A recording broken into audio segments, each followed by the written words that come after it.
against Baltimore, an 85-yard pass. Very uncharacteristic of a Don Shula coached team. A young quarterback, a rookie. That's amazing right there, but super duper hopes to carry them to the Super Bowl. Super duper. That's the way it used to be here in the Astrodome. The Oilers were a man in a cowboy hat and a bird top haircut. His name, of course, Bum Phillips. Bum Phillips is gone. Since he has been gone, things have really gone downhill for the Oilers and even for Earl Campbell. They certainly have. Earl Campbell is not quite the runner that he was. He's still averaging 4 yards a carry, but he is not running with the enthusiasm that carried him to the division title year after year in rushing. He is very upset. He may be a very expendable player this year, and there's been a lot of talk here that if they get Warren Moon from Canada, that Earl Campbell has gone somewhere else. And Dave, when Earl Campbell nets 60 yards today, that carry is going to be worth $50,000 in bonus money, or he will have reached the 1,000-yard mark for the 5th time in his 6-year career. It's tough being a running back, isn't it, Merle? Well, I thought linemen made that kind of money, too. Von Schaman will kick off, and Houston has won the toss. The deep backs, Carl Roach is number 85, and Steve Brown, number 24. Roaches is a burner out of Texas A&M, and we'll keep an eye on him and see if the ball goes to Carl Roaches. They love to see Roaches on the return, and the Houston fans will get a chance to watch as he is tripped up at the 15-yard line, bounces out to about the 19. The man who tripped him up was Jim Jensen, and it will be a 19-yard return, first down for the Oilers. And as we look at Oliver Luck out of West Virginia, he'll be the quarterback. The one thing we're going to look at today, lots of rookies for the Houston Oilers. Chris Dressel and McCloskey are rookies at tight ends. They'll play the dual tight end. The offensive line, Matthews and Salem on the right side, along with Dressel, form an all-rookie right side. Let's see what Houston can do if they run to that side. Here we go. Smith in motion.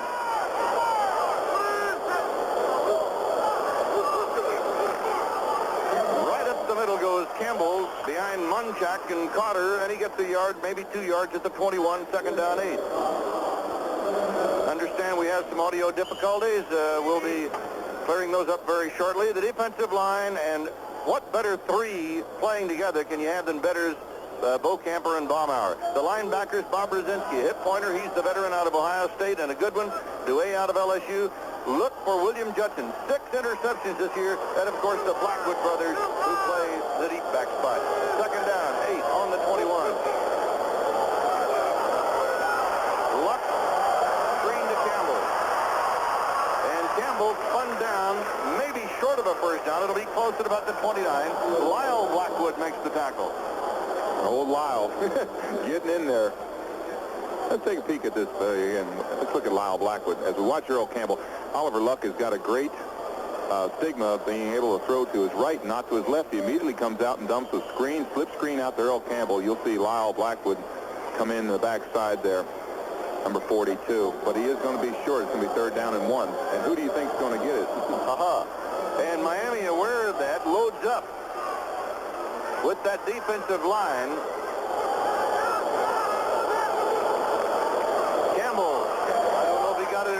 On the roll, he might have gotten it. He was hit just about at the line of scrimmage. Roll forward to about the 30. A.J. Dewey, or Dewey as he used to be, Dewey now, number 77, the left inside linebacker on the hit, and the officials will have a look at it. It's going to be very, very close. Dewey is 6'4" and 240 pounds. Well, let's see. Fred Wyant, the referee, calls for the sticks, and here they come. Dave Moss is the umpire, head linesman Tony Viteri. Any part of the ball will do it. By about the length of the ball. First down, Houston. It's a game of inches. The rest of the officials, Wilson Gauthier, the line judge, Dick Antak, Royal Cathcart, Chuck McCallum. Oliver Luck out of West Virginia, second-year man, 3rd quarterback drafted a year ago. Moriarty and Campbell are the running backs in the eye. Moriarty out of Notre Dame is the up back. Campbell behind Moriarty. And Campbell on his way, maybe. Campbell finally wrestled out of bounds by Lyle Blackwood, number 42, on the 35-yard line of the Miami Dolphins. 37-yard pickup by Campbell, and he's getting close to the 50 grand. Yeah, he certainly is. as we watch Earl Campbell here. This is the thing that Miami remembers, the old Earl Campbell, the running with enthusiasm, the breaking the tackles just like that. We see Lyle Blackwood, number 42, come in here, and he doesn't even knock Earl down. He just tries to wrestle him out of bounds. But Miami remembers Earl Campbell has hurt them in the past, especially here in the Astrodome. Campbell 20 yards away from a $50,000 bonus. That's something to shoot for, isn't it? First down of the 35 of the Dolphins. They show blitz. Campbell on the run. And Campbell down to the 30-yard line of the Dolphins. An interesting thing this week, Merle, is that Earl Campbell was very upset that his team did not win last week, and he said that he's not going to lay down. He's not going to dog it. He's not packing in the end of the season, and already you can see that he is running with much more intensity than what he has run in the past few weeks. Campbell, 940 yards coming into the game, a 4 average. Has scored 10 touchdowns on the ground. Now the Oilers send Smith to the right and Bryant out wide to the left. Here's the man. Second down, 5.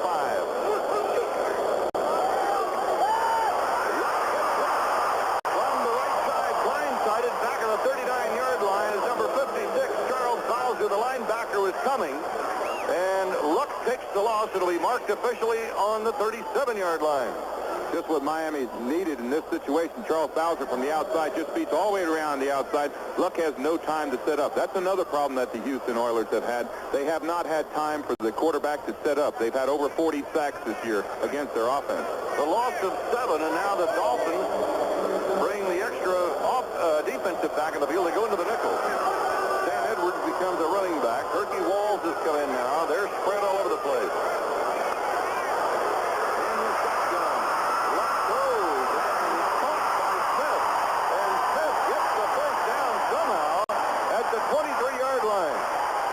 First time, Luck does not operate up under center, scrambles to get the first down on a 3rd and 12, and he picks up 13. The shotgun formation is supposed to give you a little bit more time. As we see Luck there, he gets no time at all. He's got a tremendous wave of blockers. The blockage crushes around him. He comes up through and somehow gets off a lame duck out there. Tim Smith catches about 4 inches off the ground, and they've got a first down, and they're inside the 25-yard line. So the Oilers are on the move, looking very impressive in their first drive. Started this drive at their own 19-yard line. Russell in motion, the tight end. Campbell at the middle of the 20. Gets just inside the 20-yard line. So the short gain will bring a second down coming up. At the 20, second down, 6. Baumauer, number 73, the nose tackle out of Alabama on the hit. Campbell now up to 49 yards on 5 carries. When he gets 60, we'll forget all about it. He seems very tired. I've watched him 2 or 3 times bending over trying to get his air. I wonder whether he's feeling well or whether he's just losing his breath. He always looks tired. Always, he's last man to get up in any foul. Let's see what he can do here. Cuts it back. Pulling him down from behind, number 71, Mike Charles. And the Dolphins will play him a lot in run situations, at least when they're anticipating the run. He gets the ball down to about the 16. He's going to bring up a 3rd down and 1 or 2, and there's no doubt who's going to get it. The interesting thing about the Oilers' offense, that one-back offense, is that they bring the tight end in motion, which is really unique. There's no deception whatsoever. Of course, with Earl Campbell back there, it's hard to have deception. He's carrying the ball 5 times to 1 over everybody else. The Dolphin defense has allowed fewer points than any team in the entire NFL, 195 for 15 ball games. Now the Oilers, 3rd down, about 3.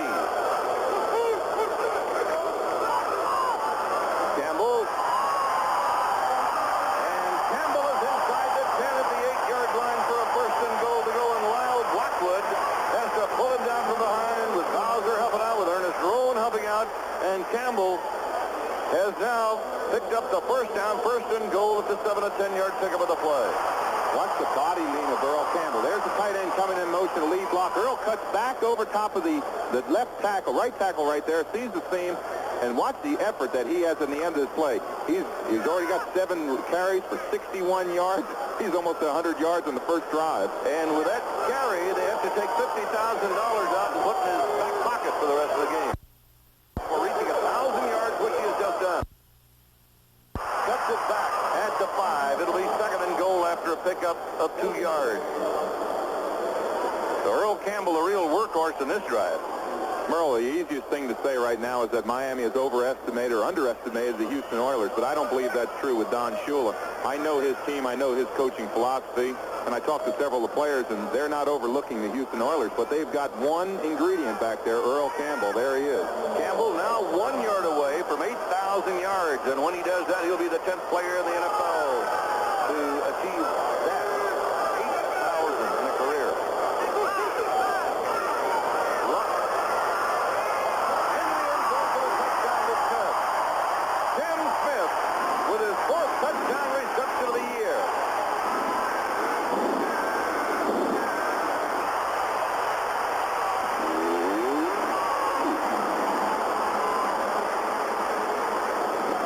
With all the problems that we've talked about, Oliver Luck's pocket crushing, he gets a lot of time right here. Picks out Tim Smith across the middle on a crossing pattern, right in the same touchdown. The motivation of this crowd here, even though it's sparse, it certainly seems to be that it's getting the Houston Oilers involved. Florian Kemp for the extra point try with John Holding. And Kemp pops it through, and the Oilers grab the lead with 8 minutes and 39 seconds to go. Quarter. Well, let's watch this replay again. There's Oliver Luck, who post pattern to Tim Smith, and we'll be right with this message. On the left, Don Shula, a coach with a brand new contract. On the right, Chuck Studley of Houston, not knowing about next year. He succeeded Eddie Biles as the coach of the Oilers last week. And Dave, you saw Houston at Tampa Bay last week, and he was kind of thinking, hey, if we win this game, may have a chance to stick around next year. He felt he had a chance as we looked at the scoring drive. There plays 12 plays, 81 yards. Of course, the big one with Earl Campbell. But Studley really felt that he had a chance to stay here. But when they lost last week, it was almost as if he saw another nail coming in the front door, and he's not able to get in. Holden Walker back as Kip comes up on the ball. Walker, the 3-year man out of West Virginia, with a 24.5 reception to the end zone. And he bangs his way out to the 25-yard line. So he holds it back 26. And Steve Brown makes the hit on him to bring him down.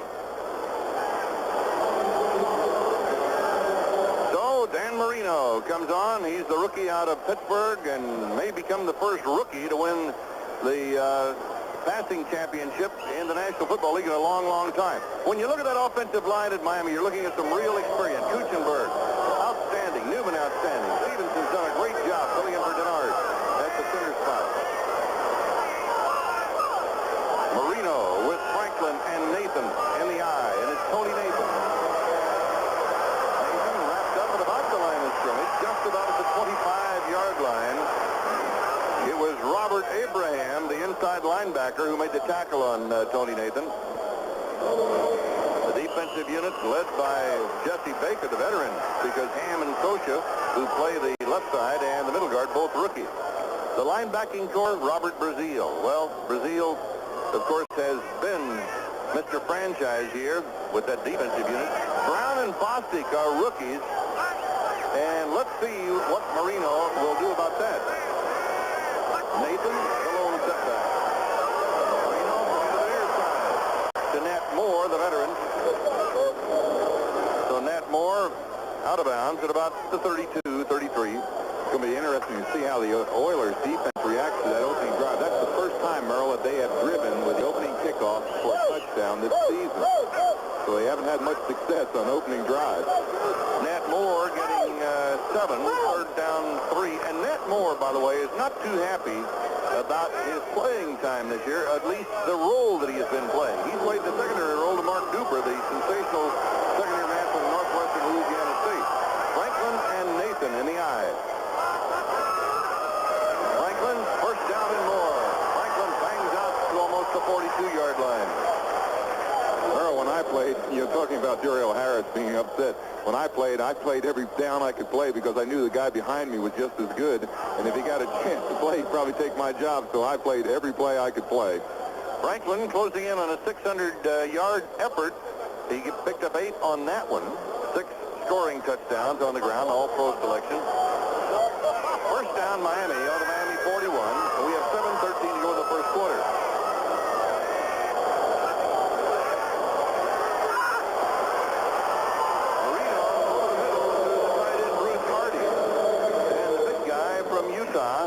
brought down by Greg Bingham, number 54, and Robert Abraham, number 56, the inside linebackers. Bingham, an 11-year veteran from Purdue, leads the Oilers in tackles with 116. He also calls a defensive signal. He also was very outspoken about not giving up, not quitting this season until the last gun's been sounded. After a gain of 6, second down 4.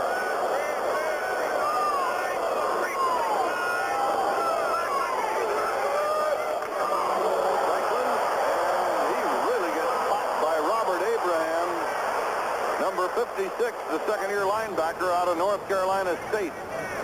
That's an ouchie. That was a hello kiss in the NFL. Wow. He managed to get a yard out of it, however. And now the Houston Oilers will bring on their nickel defense as Abraham goes out of the lineup. One thing that's made Marino very successful in these positions is that he has the ability to go deep and also run the secondary deep and come underneath with that short dump pass to his tight end. Let's see if he goes to that. The Miami receivers are absolutely baffled and astounded by the power of Marino's arm. Third down, out of the shotgun. Incomplete. Miami will have to punt it away. Mark Duper was the intended receiver, and Marino misfires, and it is fourth down. I've really been impressed with watching Marino already. I can't get over the size of him. You don't see many quarterbacks that are almost 220 pounds. Boy, you talk about big guys. How about Mr. Roby? He's going to punt this ball away for Miami. He's about 242 pounds, and watch him kick. We're just going to let you watch. Going back deep for the return is Carl Roaches.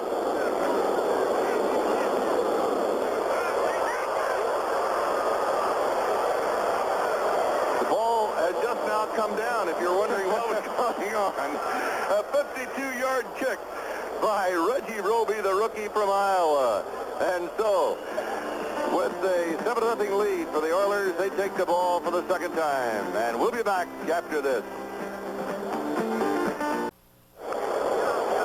Earl Campbell has already gone over the 1,000-yard mark today. Now, with one more yard, he will join a select company of the 8,000-yard club, and you're seeing 5 of them, and then the rest. And Earl Campbell will become number 10.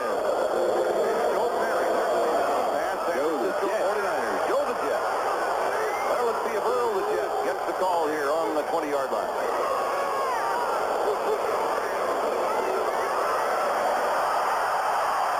8,000 yards and more. He gets about 9 picked up on that play, and Glenn Blackwood, the strong safety, number 47, had to drag him down. One thing that Houston is doing is they're getting the corner, which they have not been able to do, and get Earl outside where he's got that ability to turn up. You can see him turn up right there. That's pretty select company, 8,000 yards. The gain was 8. It'll be second down 2. Campbell, 9 for 71.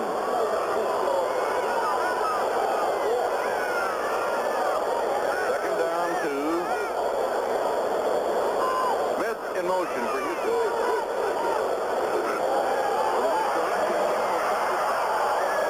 First down up to the 34-yard line, getting 6 yards on the play. Blackwood makes the tackle. Now let's go to NFL 83 for an update. Thank you, Merle. In Pittsburgh, the Steelers' Thanksgiving slump continues. 2 more turnovers. Pete Johnson converts the second one. 14-0 Cincinnati already. Will we see Terry Bradshaw soon? We'll keep you posted. Merle, back to you. Thank you, Lynn. That's an interesting observation because Bradshaw is activated as of today. And Pittsburgh, with the Cleveland Browns red hot, the Browns are closing in on him. First and 10 for Oliver Luck and the Oilers. Campbell running behind Doug France and Mike Munchak, going to the left side. And he gets out to the 39-yard line. It'll be second down 5. Mike Charles, number 71, the rookie from Syracuse, and Lyle Blackwood on the hit. This is what Mr. Campbell has done against the Dolphins. And I'll tell you something else he has done against the Dolphins also. The longest run of his career, 81 yards against the Dolphins, was right here as a rookie in 1978. Second down.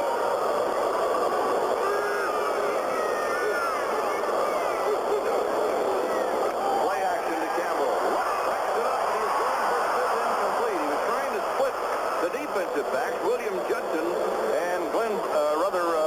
Blackwood, the free safety.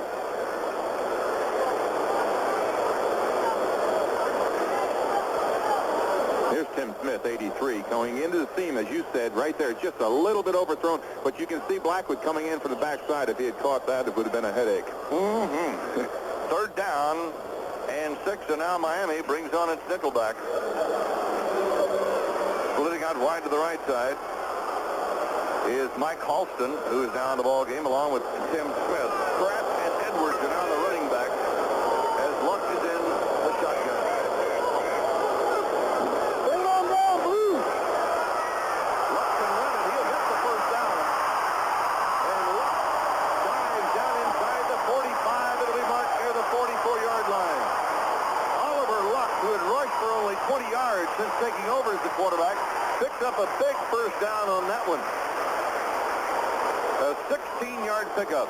Anytime you can run your deep receivers deep and you can step up in that pocket. Look at the hole right there as they pick up the linebacker. Now look at Luck right here. He's got nothing but running room, and the receivers have got to be covered, and he picks up 20, 25 yards already. You know, Dave Rowe, that's got to be a tough decision for a quarterback sometimes, because all of a sudden if he picks up a receiver, he's got the open field to run and then makes the mistake of going to the receiver. Place to getting that first down. Luck did not make that mistake.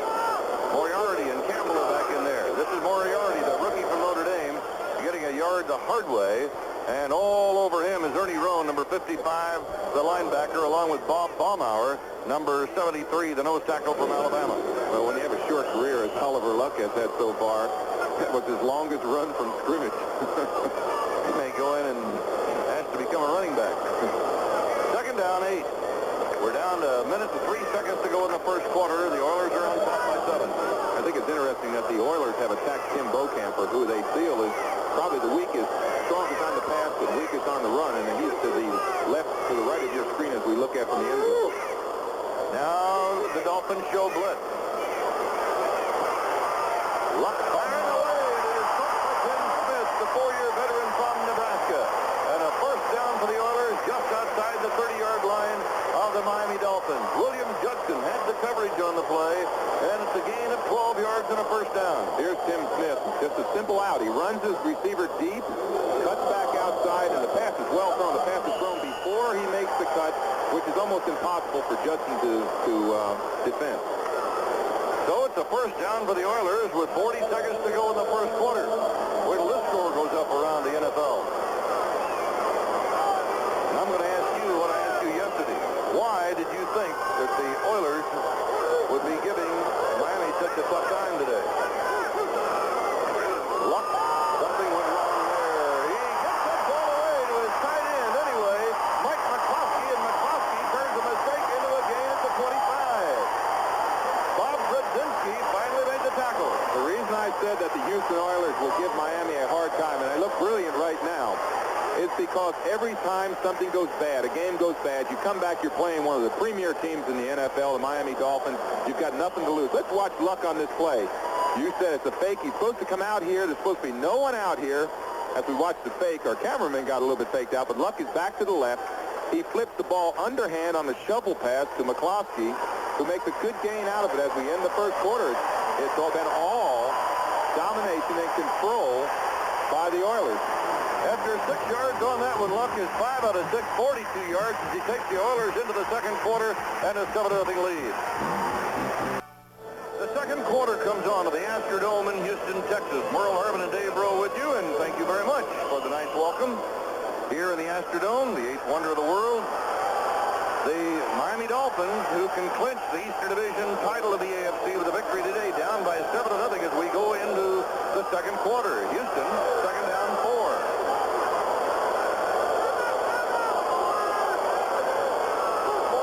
Luck on a long count. Campbell hits the middle again.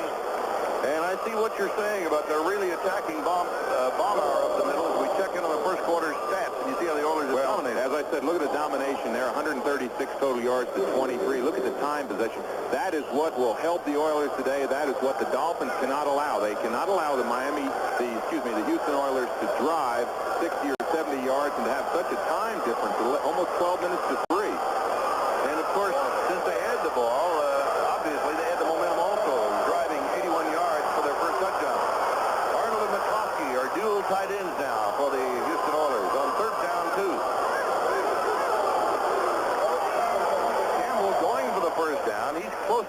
penalty. And they stack him up there. Pittsburgh down to Cincinnati, and Pete Johnson, who has scored 2 touchdowns today for the Bengals. And Washington with a lead now over Atlanta. Joe Theismann, an 18-yarder to Didier. New England ahead of New Orleans by 7. Tony Collins, 2-yard touchdown run. Green Bay, lots of problems in Green Bay, but Huckabee has scored a 9-yard run today for a touchdown for an early Packer lead against the Bears. Don't you know the Miami fans are watching that Pittsburgh game because that could be a very crucial game as to where the first 2 games of the playoffs are played. Oh, the home field is a tremendous advantage. First down it was at the 20-yard line for Oliver Luck and the Oilers. Smith in motion. Campbell back to the left side again, inside the 15, trying to inch down near the 13-yard line. For a gain of 6, they'll spot it on the 14. As we watch Earl Campbell here, they again are tackling Kimbo Camper, 58 there, and knocking him out, coming back up underneath. You can see the hole that Earl's got. That's nothing to say to discredit Kimbo Camper, but that's the point of attack that they chose to go at. Campbell now 14 carries for 93 yards. I think I said a moment ago Baumhauer, and I was really thinking of Bo Camper. It looks like the game plan is to run the side, and that's why Mike Charles will probably be in there on when Miami thinks it's a definite run situation. Play action. Great pass inside the 5-yard line by Steve Bryant, number 81, the wideout who has replaced Mike Renfro. Renfro injured, and Bryant comes up with his 7th reception of the year, and he picks up 13 yards and a first and goal at the 1. Well, Merle, you're right. They did bring in Mike Charles, but let's watch Tim Smith on this play. Because, again, Oliver Luck is having time back there. As we watch him from ground level, he's having time to pick up his receivers all the way across the field, right into the seam right there. And that was, Bryant, Steve Bryant, who replaced the injured Mike Renfro last week, and this could really build the momentum. And wait till you hear the crowd. We'll know if he scores. First and goal, and Campbell is in.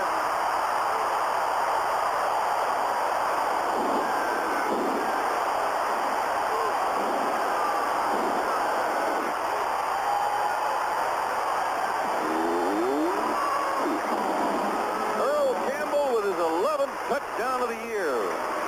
Well, I don't doubt that Miami is going to play a tremendous game today, and I know the importance as we watch Earl Campbell again from the end zone, but they are attacking the left side right there. You can see Earl make a beautiful cut and run right over top of William Judson. That's a welcome to the NFL, isn't it? A 1-yard run. It was a hard run, but I know Miami's going to come back. I have confidence they're a tremendous team, but it sure has put an early sting and has given the Oilers a lot of momentum. Adds the extra point.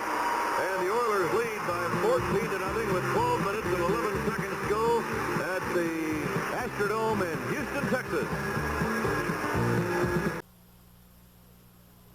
Sunday on NFL 83, the Seahawks, the Browns, the Colts, the Chiefs, the Patriots. The playoff picture develops on NBC. Want to know what a Texas roughneck looks like, and particularly a Oiler roughneck? What's he got there? Yes, he's eating a dolphin, I believe. That's what defensive linemen do when they retire from the NFL. Tell you what, he might be going to dinner a little too soon, though. Let's see what Miami can do now. Fulton Walker ready to take the kickoff from Florian Kemp. Walker from inside the goal line. An outstanding return by Walker, but a flag was thrown back at the 19-yard line. So Walker, who has averaged 24.5 yards on each kickoff return. Steve Brown got him out of bounds, a 43-yard return, but it will be brought back because of the penalty flag. Fred Wyatt can't do that, guys, with those hands. It's going to be a holding penalty. It's going to be about a 45-yard penalty against the Miami Dolphins. Just what they don't need. They're going to be deep inside their own territory, about the 8.5-yard line. They did not need that. Illegal block in the back, number 51, first down. Mark Brown guilty of the foul and the penalty, and it's a first down for the Dolphins on the Dolphin 9-yard line. Don Shula in his 14th year with the Miami Dolphins. and his Dolphins will try to put it together when we return.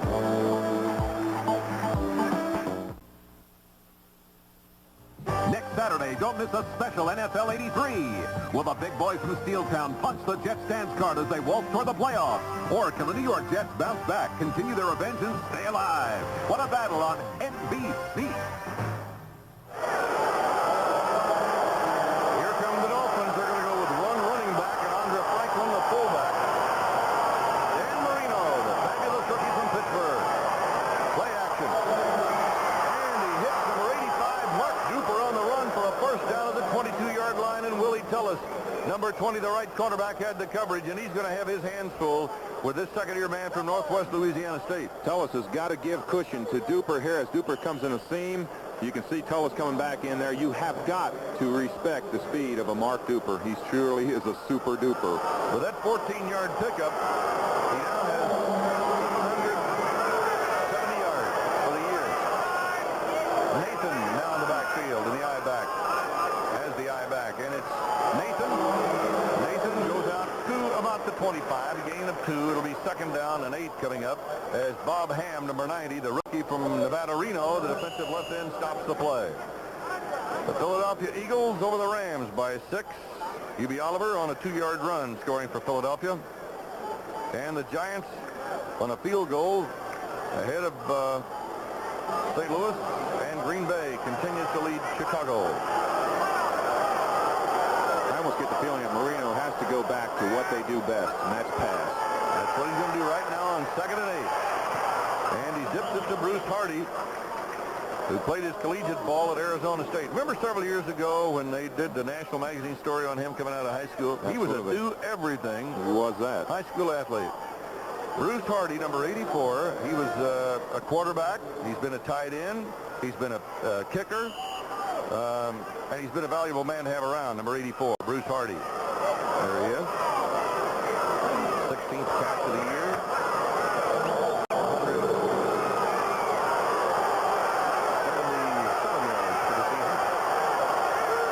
Third down and short. Hardy in motion. Leads the block. The defensive man, Greg Bingham, number 54, slipped behind him and whacked the ball carrier. Brazil over there giving him a big pat on the back as the Oilers defense responds, and the Dolphins will have to punt it away. Oh, boy, did he hit him that time. Watch this play. Watch 54 right there. Now watch him fill behind and level. Ouch. That hurt. Tremendous play right there by Greg Bingham. Loss of a couple, 4th down and 3. And now Roach is back for the punt by this man, Reggie Roby, who may kick the ball out of the Astrodome. Punch the ball on this one. Oh, and he kicks a line drive. And it takes a neutral bounce, more or less. Yeah, the ball is being down at about the 31-yard line. A kick of only 41 yards. 9:11 to go in the first half, and the Oilers take over again with a 14-point lead.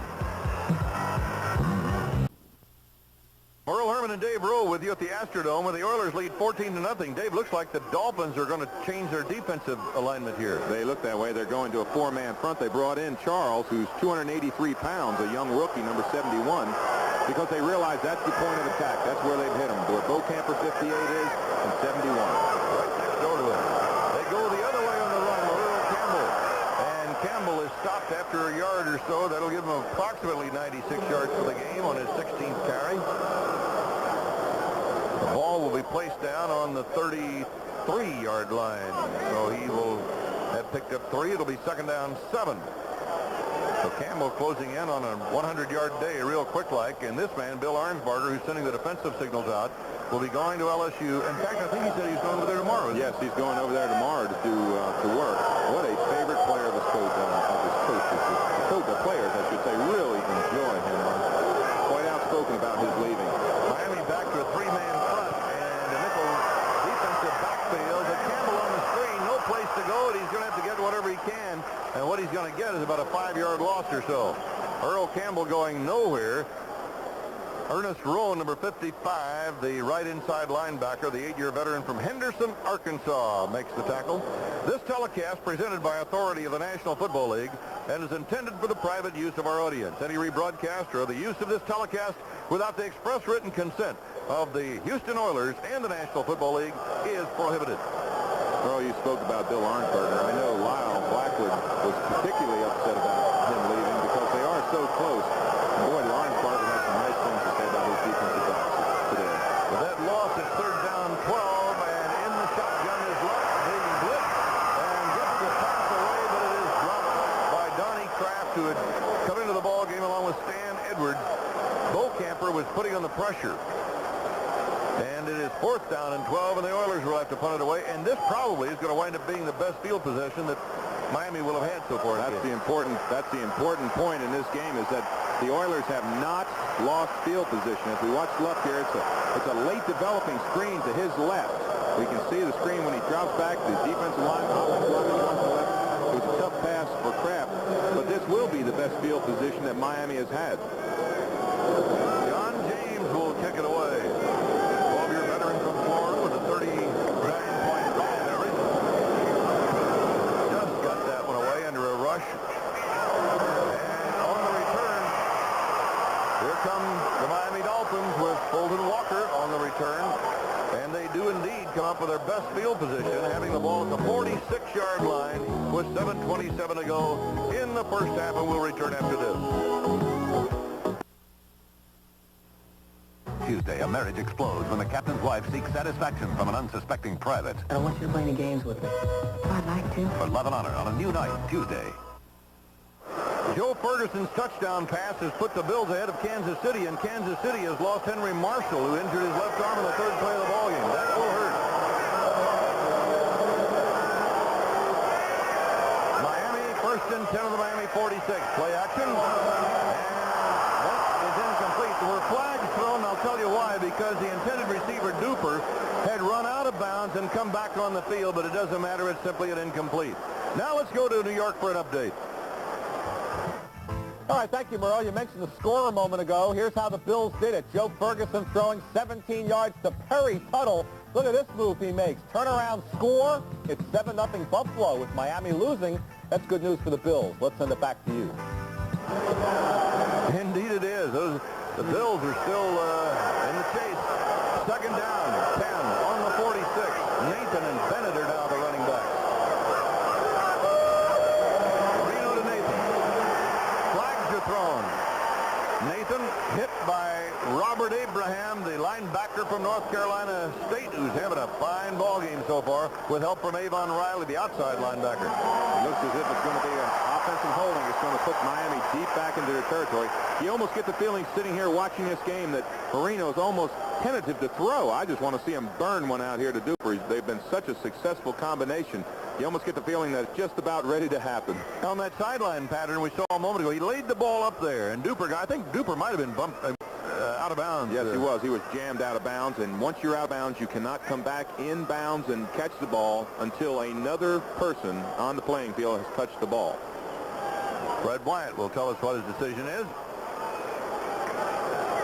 Offensive holding, that is, Merle. Holding, number 34. 2nd down. Woody Bennett, who is now the up back in the eye. And the Houston Oilers will now go to 5 defensive backs. Dan Marino, 4 out of 6, 34 yards. 2nd down, 20 for Dan Marino out of the shotgun. To Nathan.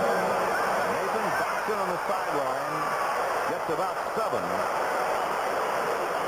He just ran out of real estate. Bill Kay, who was the nickelback in there, came over to the sideline to make sure that he wasn't going to go anywhere. What they tried to do on this play is run Duper real deep and come underneath with a short pass here, but the Oilers were not fooled as they reacted very well to the play. You can see they're willing to give that 4 or 5 yards. They just don't want to give that long one to Mark Duper. 3rd down, 13. Dwight Stevenson is the center up over the ball. Look at that move right there. A lot of foot action, and he's going to take off running downfield. Kind of reminds me of baseball player, a batter who gets that bat going, you know, to get his momentum underway. We've got a timeout with 6:45 to go. Houston on top by 14. You will note the 50 on Duper's helmet. You'll see one of those on every Miami helmet this year. That was the tragic loss, of course, of number 50, Larry Gordon. And that's not the only linebacker they lost. A couple years ago, I remember they lost Rusty Chambers. So they also wore a patch on their helmets for in his honor, too. Third down, 13. Miami will go to the shotgun. Rose is in. Harris is in. Third and 13 for Marino. Rose. First down and 20 more for the Dolphins. Joe Rose, the 4-year man from California, yanked down by Robert Brazil.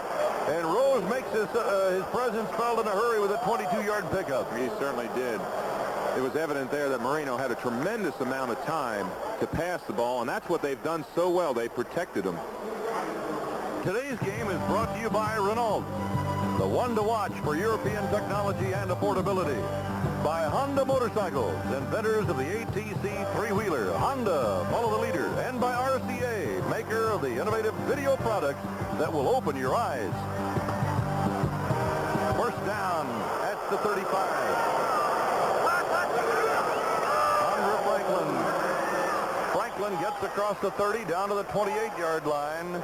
Greg Bingham, number 54. Robert Brazil, 52, the linebackers. Yank him down after a pickup of 8, and it'll be 2nd and 2. How about that score, Merle? 17-0 in the second quarter. Boy, Pittsburgh has really been in a slump. And Buffalo with that lead over Kansas City. We told you that Henry Marshall is out of the lineup. Washington 10 better than Atlanta in the second quarter as they roll on. And New England leading New Orleans by 7. Second down. 14-0 here. Oilers over the Dolphins. Tony Nathan. Nathan is close to a first down and may have it. Bob Kuchenberg, number 67, the left guard, pulling to lead the play, and Avon Riley, 53, stepped up to make the tackle with help from Jesse Baker, number 75. The Green Bay Packers. We talked about the trouble the Packers are having, leading the Bears 14-0. Mike Douglas, their number 1 linebacker, has been suspended. More about that a little later. And Philadelphia over the Rams on Hubie Oliver's touchdown. Giants down by 1 to the St. Louis Cardinals. Neil Lomax was firing a 20-yard touchdown pass. Third down 1. Chris Collinsworth of Cincinnati out with a sprained ankle, we are told now. And timeout is called as Dan Marino took a look and said, hey, I only got 3 seconds to go here. We're not set to go. So he quickly calls timeout, and we'll take a timeout and return to the Astrodome after this.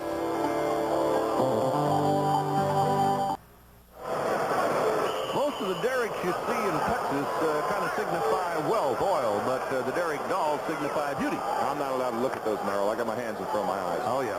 Absolutely. Third down and short. The Dolphins trail by 12. They're on the 26-yard line of the Oilers. That's Nathan in motion. Play action. Third down short on the sideline. Nathan diving for the ball. Willie Tullis back there as the 5th defensive back with Bostic. And it'll be 4th down and still short. What a tremendous call by Don Shula. He was so wide open. It was unbelievable. It was a great call. 3rd down and 1, of course. It's a waste down. Watch Moore come out of here. I think he's not open. They just didn't have the time to get the ball to him. They threw it short on the left side, but boy, was Moore open. It was a great call by Don Shula. And here comes another one by Don Shula. Well, this is going to be a run. I'll guarantee you that. 4th down short with Franklin and Nathan in the eye. Hardy in motion. Play coming to the right side to get the 1st down with Nathan inside the 25 down to about the 23-yard line. Willie Tullis, the quarterback, making the tackle. Well, it's an excellent choice by Nathan here. He almost ran into the pile. At the point of attack, they really had it stopped. Watch Nathan here, number 22, at the point of attack, which is right there, and he makes the cut outside. They really had it stuffed at the point of attack with Greg Bingham there.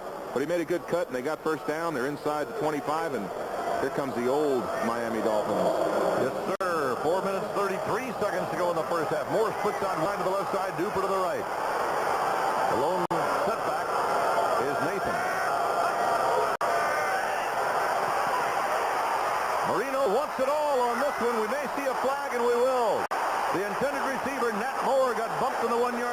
Well, it's a very questionable call as to whether it's offense or defense. It's going to be questionable here. He could go against the offense. And apparently it is going to go against it. You know, usually on a situation like that, Dave, the offense gets the break. Yes, they do. They do usually get the break, but the defensive player had position. You'll see him coming into your screen from the right-hand side. He's coming deep, and you'll see that the defensive man has position, and the wide receiver runs up the back of the defensive man right there. See right there, he had position on him, and the offensive receiver hit him in the back. And that was Nat Moore. That did not help. Pass interference, number 89, first down. You almost always think of it the other way, of course. Well, it's like the tie goes to the offensive man right. when they both grab the ball. Well, things are not going well for Miami right now. They have got to score on this series with only a little bit over 4 minutes left. They've got to come up with at least 3, possibly 7 points. Or I should have said dual possession usually goes to the offensive man. It is first down and 20 on the 33-yard line now. Hardy in motion.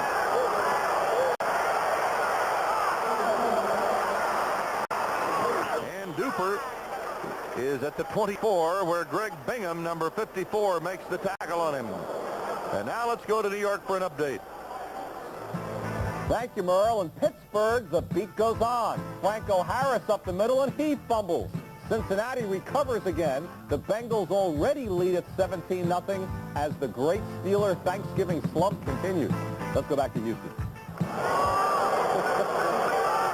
Okay, Lenny, it's an amazing thing that's happened to the Steelers, Dave. Is there a disease you can get from eating too much turkey on Thanksgiving Day? Because that's where they seem to have lost it. Marino, 2nd and 10. And going for it all on this one. The ball is batted down to the end zone. Johnson, the tight end, the intended receiver. And flags are thrown. Robert Brazil had the coverage on the tight end. This one may go against the Oilers. And it does.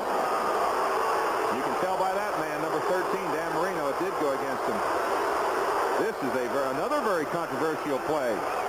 As we watch from the end zone, you'll see it right between the goalposts here as Marino's back drops and throws the ball up here. Pass interference, right there, number 52, he plays first down on the 1-yard line. Very, very questionable call. So Brazil gets the foul on that one. It'll be a 23-yard pickup to the 1-yard line. First down and goal to go. Let's talk about Dan Johnson for a moment. That's the first time we have seen him number 87. And Brazil bumped him there. But Johnson has been one of the major surprise packages for the Dolphins this year. It's a typical Don Shula team. They come up with, of course, a punter who's a 6th-round draft choice, and now a tight end that can rush the score. It's amazing how he does that year after year. So Franklin scores for the 7th time this year. The 3rd-year man from Nebraska, an all-pro selection, number 2 draft choice in 1981, gets the Dolphins on the scoreboard. Well, here's the touchdown run by Andre Franklin. All he does is just run a simple tackle pattern. He's going outside, bounces it outside, and of course, Houston was inside trying to defense upon the, the little jump over top, so to speak. And it gets Miami some momentum and gets them back in here before the half. A very important touchdown for Miami Dolphins. Uwe von Schaman for the extra point try. He has 34 of them this year. 76 points von Schaman has scored with 14 of the 21 field goals. And he just adds his 77th point of the year. And with 3 minutes and 27 seconds to go in the first half, the Dolphins are on the scoreboard. And now we'll see what the Dolphin defense can do to stop Houston and try to get that ball back for the offense. Kemp is ready to, or rather, von Schaman is ready to kick off for the Miami Dolphins. Uwe out of the University of Oklahoma, going back deep. Steve Brown and Carl Roaches. That last touchdown drive, 54 yards, 9 plays, took 4 minutes, and Franklin got it in. Now, let's develop something here that could really be key. First of all, Houston needs a big return. They need good field position out of this. And then Bill Arnsparger's defense will have to stop Houston on 3 plays in a hurry to try to get that offense back on the field once more. Let's see what happens. Roaches will bring it back. And you can see what the Dolphins had in mind. They pinned him down. Arnsparger apparently said, come on, you guys, or the special teams coaches said, you got to get him back there pinned down. Probably recognized as one of the best minds, defensive minds in professional football today, and it's why the Miami Dolphins don't want to lose him. 3 big series here, excuse me, 3 big plays right here, but they only have 1 timeout with 3 minutes left. but that man is a defensive genius. Let's pause briefly for station identification. This is the NBC television network. Now, if Miami can hold the Oilers and get them... If Miami can hold the Oilers right here and get them to punt, they'll get the ball within 50-yard line and get good field position. It's really important that they do stop them on 3 plays. Oliver Lux and Smith in motion, back and forth. And he screens to Smith in the left flat. Miami comes up to defensive play with Gerald Small. Gerald Small, a 6-year man from San Jose State, got him down, but Smith kept plugging away and got himself a couple of yards. He got 4 altogether. It'll be second down 6. Well, it's really important, as we said, that Miami stops them. They've got a second down 6 yards. The thing that's going to hurt them is that they only have 1 timeout as we're rolling down with about a little bit less than 3 minutes to go. The Oilers and the Dolphins last played September 20th, 1981 at the Astrodome. Miami won that one 16-10, and it was quite a struggle. Things were different then for the Oilers, but today they put on a tremendous show. Earl Campbell short of the first down by a yard or so, with Bob Baumhauer, number 73, the nose tackle from Alabama, making the hit. You know, you talk about the 3-man front. You got Bo Camper is 6'6", Baumhauer is 6'5", and Betters is 6'7". Well, look at Earl Campbell's statistics, 17 rushes for 100 yards. He doesn't know how big those guys are. Third down 2. We have 2 minutes to go as the 2-minute warning comes up, and we'll be back with the final 2 minutes of the first half after this.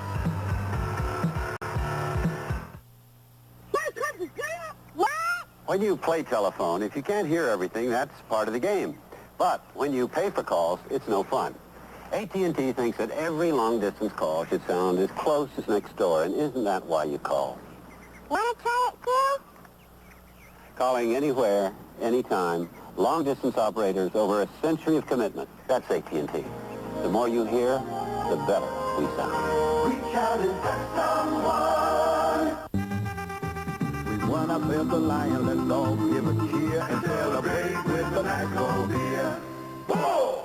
Bull! Beer is not compared to the taste of a bull. Keep your kitty cat in beer. Get the sip more liquor bull. It's bold and smooth, you will surely say. It's got more taste than beer any day. So don't say beer, say bull. My Lion for a bull. No one does it like the bull. 2 minutes to go, first half. Dolphins down 14-7. Houston with the ball, third down 2, and the Dolphins want to get their hands on that football. So this is the play right here. At halftime, NFL 83 with highlights and updates, and then a news report on the Lebanon situation. Third down 2.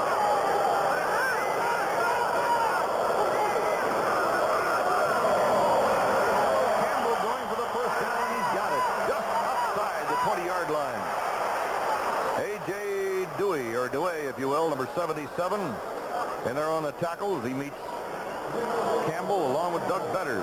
Well, it's always fun trying to meet Earl Campbell. You can watch Dewey here as he fills in the hole and hits Campbell. Really stuffs the hole very well, but boy, that's a powerful man right there running. There's a lot of teams, Merle, that would love to have him, and if the situation presents itself during the season, there's a lot of chance that he may be playing elsewhere next year. First and 10 for the Oilers with 1:25 to go in the first half. Houston leading by 7. Campbell again, trying to go to the outside, and they really string it out this time as the Dolphins get him out of bounds just about at the line of scrimmage. The clock is still running, so apparently he was in the grass for something because the ball is spotted near the 22. William Judson, 49, had the tackle on the play as the clock ticks down. And at halftime, scores and highlights, a special NBC News report on the Lebanon situation, so be sure to stay with us. We got a lot of interesting football games going on today in the NFL. I love to sit home. When I'm not doing a game, I love to watch NFL 83. Watch those highlights. I think that's the most enjoyable thing for a professional football player to watch those players. Yeah, you get to see them all. I love it. Second down, 10.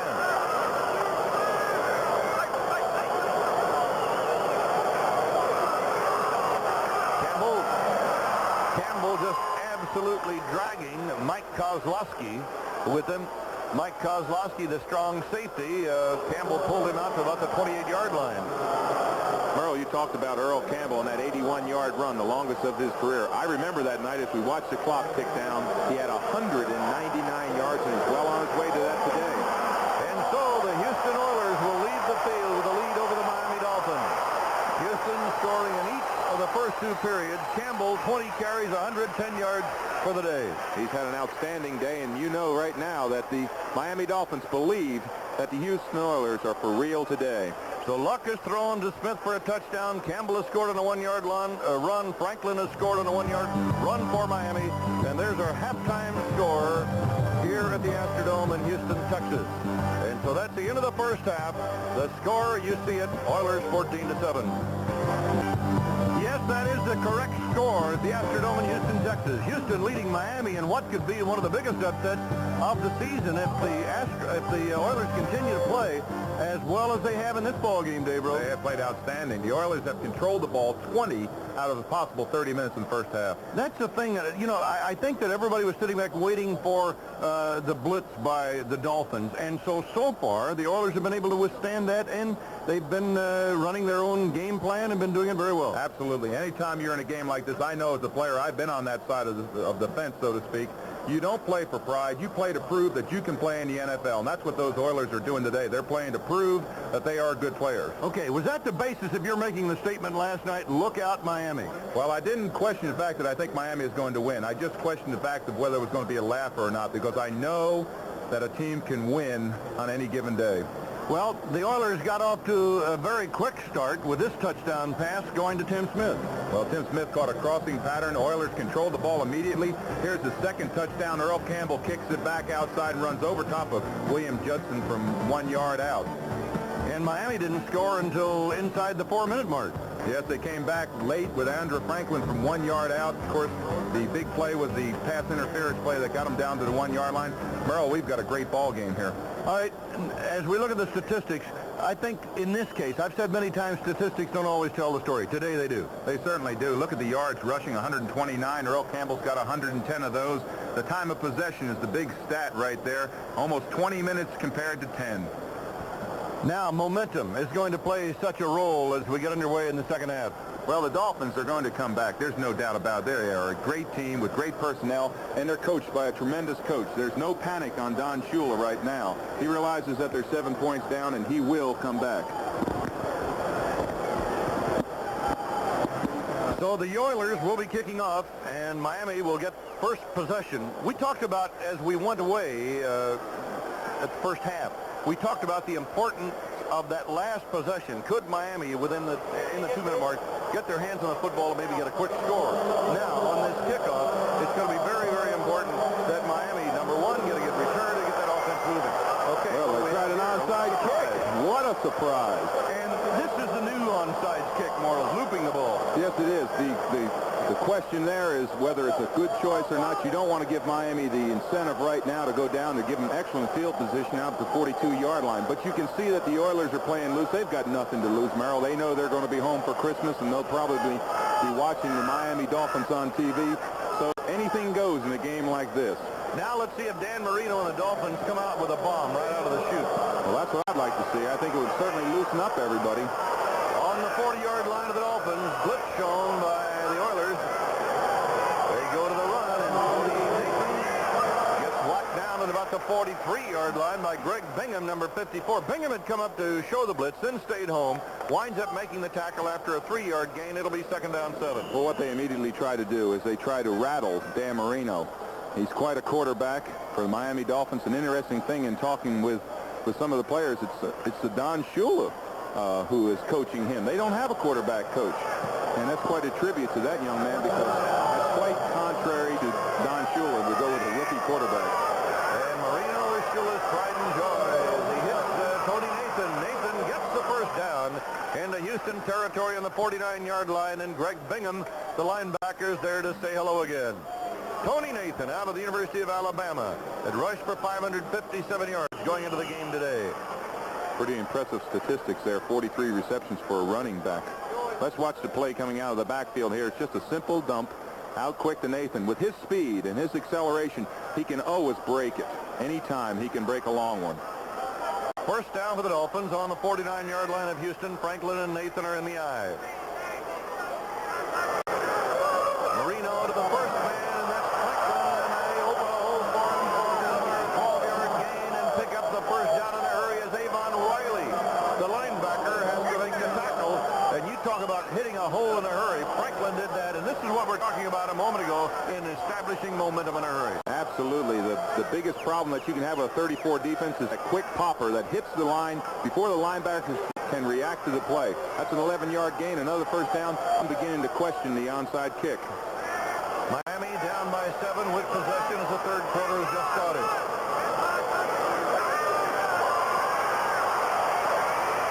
Marino throws underneath to Tony Nathan on the 35-yard line. And Marino took a pretty good pop. Brian Sosha, the nose tackle, coming after him. In our opening, we talked about Marino and to Duper, of course, the 85-yard or 88-yard touchdown pass 2 weeks ago. But that's not been the story today, and that seems to be one of the unanswered questions right now is why are they not challenging the Houston Oilers downfield like they've done so well? That's what, John Madden used to tell us, you got to dance with the girl that you take there, and that's what's gotten the Miami Dolphins to where they are, but they're not challenging the Oilers today. Second down, 10. Bruce Hardy in motion. Marino to Nathan. Nathan pumps up the football. If it goes into the end zone, it'll be the Oilers' ball. And it is Houston's football. Hartwig covered it. I said if it goes into the end zone, it'll be the Oilers' ball, provided that Miami didn't fall on it for a touchdown. Well, I think you meant if it went out of the end zone. Right. What a turnover. Very costly turnover. So the Oilers take over with 12:46 to go in the third quarter and a 7-point lead. It's the most vulnerable place. As we watch this turnover here on Tony Nathan, the most vulnerable place that an offensive receiver can get hit is from the back. Watch Robert Brazile come in here, knock the ball out. It goes all the way down into the end zone. Houston recovers for a safety. Again, they turned off a threat. Touchback. Touchback, right. I'm sorry. That's what I meant to say. I got you started. Oh, yeah, you did. First and 10 on the 20. Oilers to the run, and that means Earl Campbell for 5. Out to the 25-yard line. So Campbell goes on. Robert Brazile is playing his 129th consecutive game, a 9-year veteran out of Jackson State. All-pro performer in years past. Certainly a key to the defense. This has not been his best year, but he's got a lot of football left in him. Second down, 5 on the 25 for Oliver Luck, the second-year quarterback from West Virginia. Moriarty is the fullback in the eye. Number 77, Doug France, got started a little too soon for Houston. That's what happens when you think it's on 1 and it's on 2. This is what happens. Hut and go. Now, Doug, the ball snapped on 2, not on 1. Doug just couldn't wait to get there. He's an 8-year veteran from Ohio State. Illegal procedure logged against Doug France. There's a lot of extracurricular activity on this. Watch the tail end of this play. Kind of a fist there and a push. It's a young rookie. I wouldn't mess around with him. He's 290 pounds. That's Mike and Charles. He's down to 283, I think. Second down on the 20.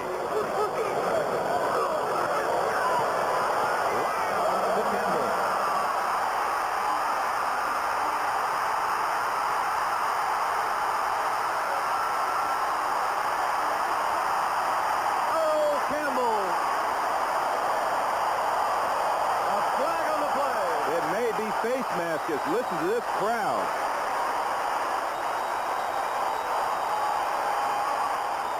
It was a flag thrown very, very late. A 68-yard screen pass to Earl Campbell as we watch him bend over there trying to get his air.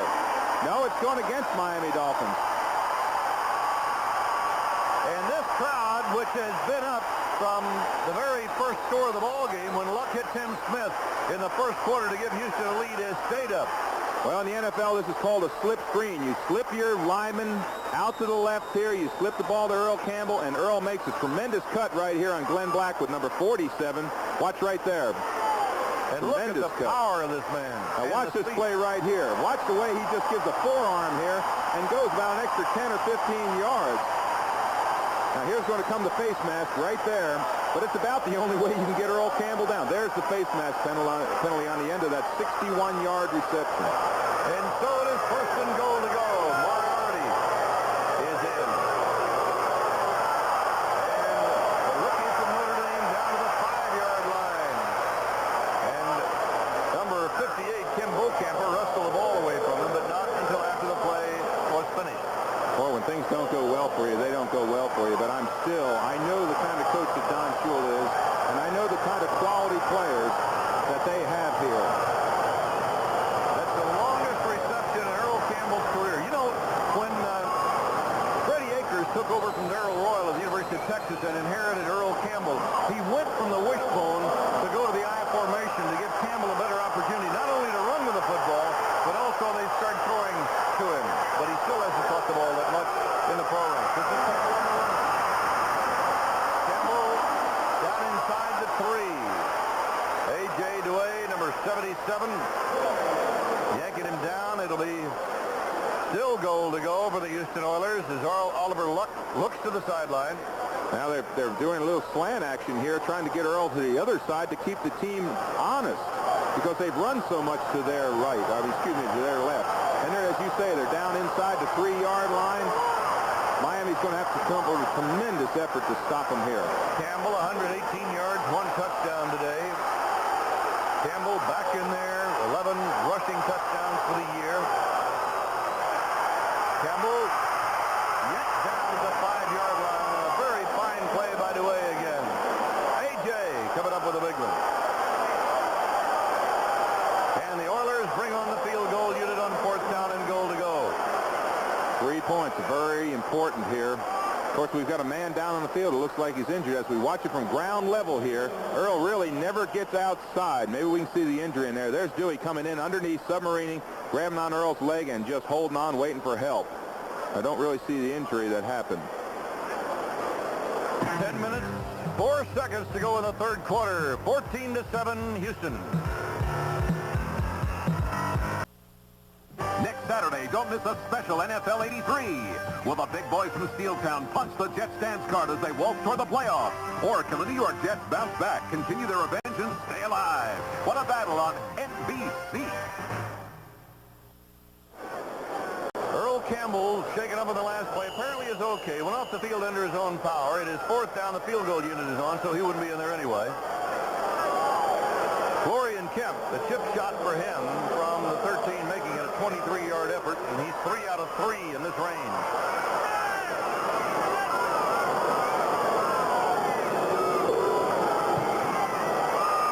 He is now 4 out of 4. 23-yard field goal by Florian Kemp.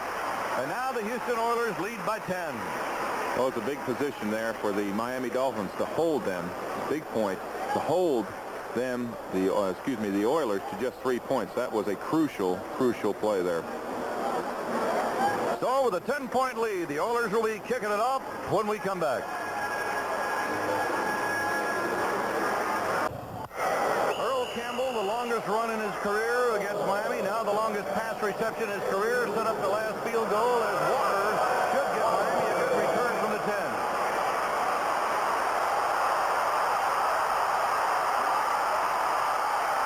Walker pumps it up. He goes after the football at the 36-yard line. Holden Walker coming up with exactly what the Dolphins needed. Ted Thompson finally covered him. Walker, who's averaged 24.5 on his returns, and look at him go. This is exactly what the Miami Dolphins needed in this situation. They needed a long return. They've got the return artist back there, Fulton Walker. Watch the acceleration when he gets into the hole right here. Now watch the acceleration right there. He gets out, and there's Kemp trying to keep him in bounds. He almost gives up the ball right at the end here. He gets hit and loses the ball, but fortunately, the ball finally bounced right for the Miami Dolphins, and they've got great field position.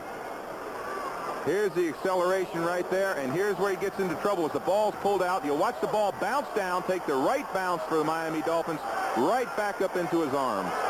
First down on the 36-yard line. Dan Marino wants it in a hurry. Comes to the near side. He'll take left as Duper makes the catch for a 12-yard pickup and a first down. This is the Miami Dolphins that I've seen this year, and you have too, Merle. Now they're attacking the Oilers. Let's watch it from the end zone again, Merle. Let's see what happens on this play. There's the pass play out to Duper. You can see the distance that the defensive back has to give Duper because of his outstanding speed. Quite a hit on that young man. The ball on the 24-yard line of the Oilers. Marino again in command. Rookie from University of Pittsburgh. Franklin just puts his head down and bangs his way up the shoulder of Steve Brown, number 24, and gets inside the 20-yard line. Andra Franklin out of the University of Nebraska. A 228-pounder on a 5'10 frame, and he is now coming to the sideline after getting a 4-yard gain. It'll be second down 4. 8 minutes, 25 seconds to go in the third quarter, and the Oilers on top, 17-7. They have led all the way. Second down.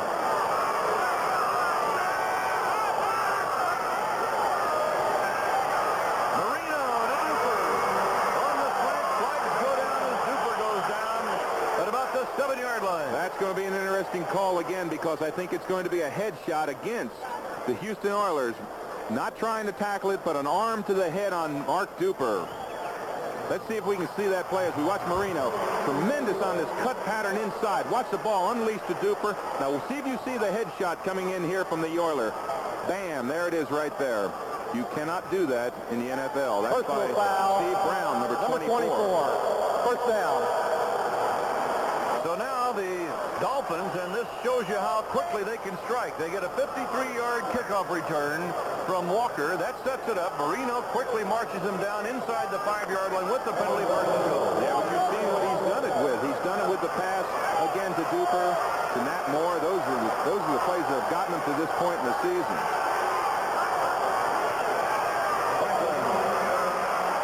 And it'll be second down and goal as he gets about a yard picked up on the play. Thompson, number 51, a linebacker, and Tim Joyner, number 57, is in there. They have not been successful with this off-tackle play yet today, but they have got to go to it because they do have to run the ball some. Why haven't they been able to succeed there? They haven't been successful because the defensive line there has really charged well. That's Bob Ham, number 90, and also, of course, Greg Bingham, the leading tackler. 120 tackles coming into this game, plays on that side. Second down goal for the Dolphins. Dwight Stevenson over the ball.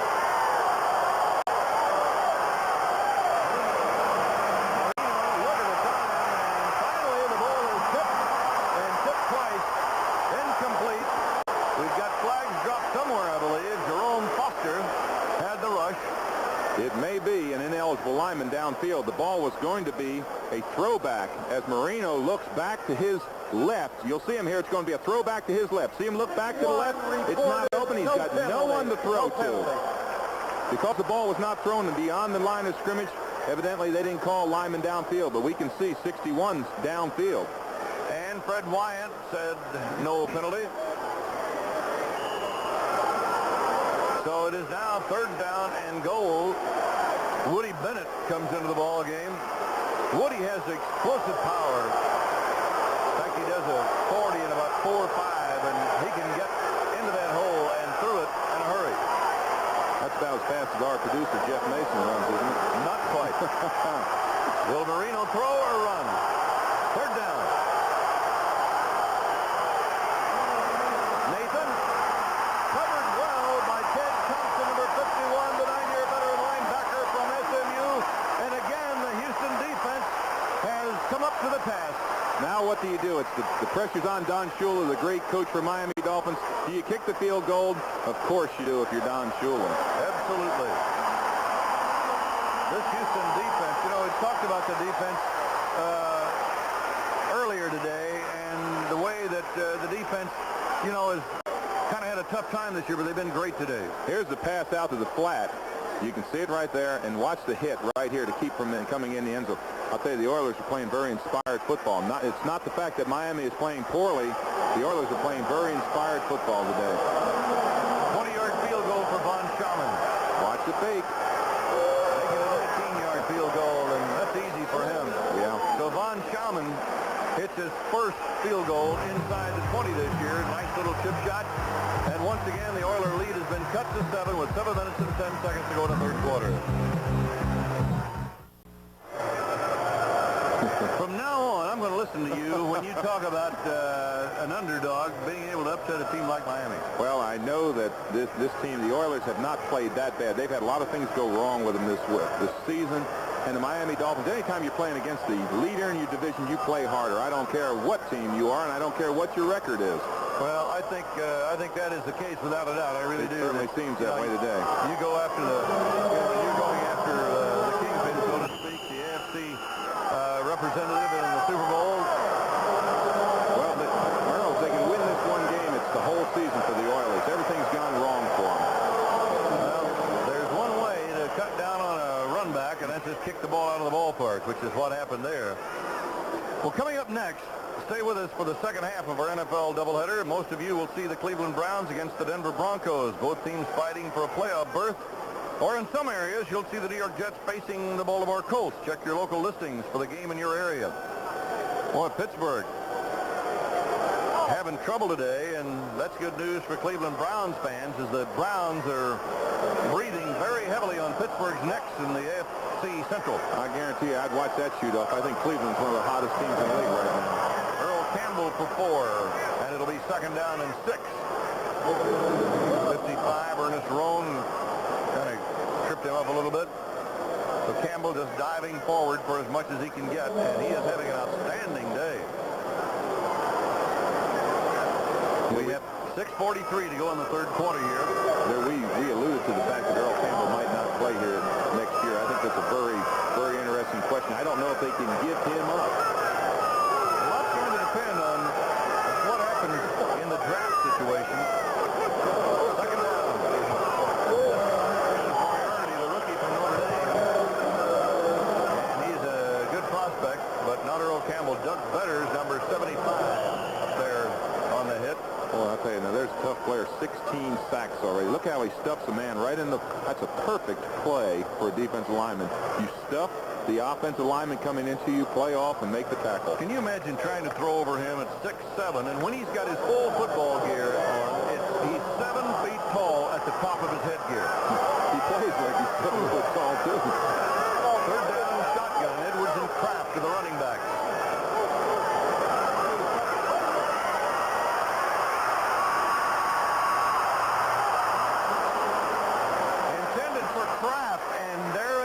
Situation where he might have been able to run. He only had 5 yards to go for the first down. Saw Kraft, elected to throw the ball. He might have made it on a run.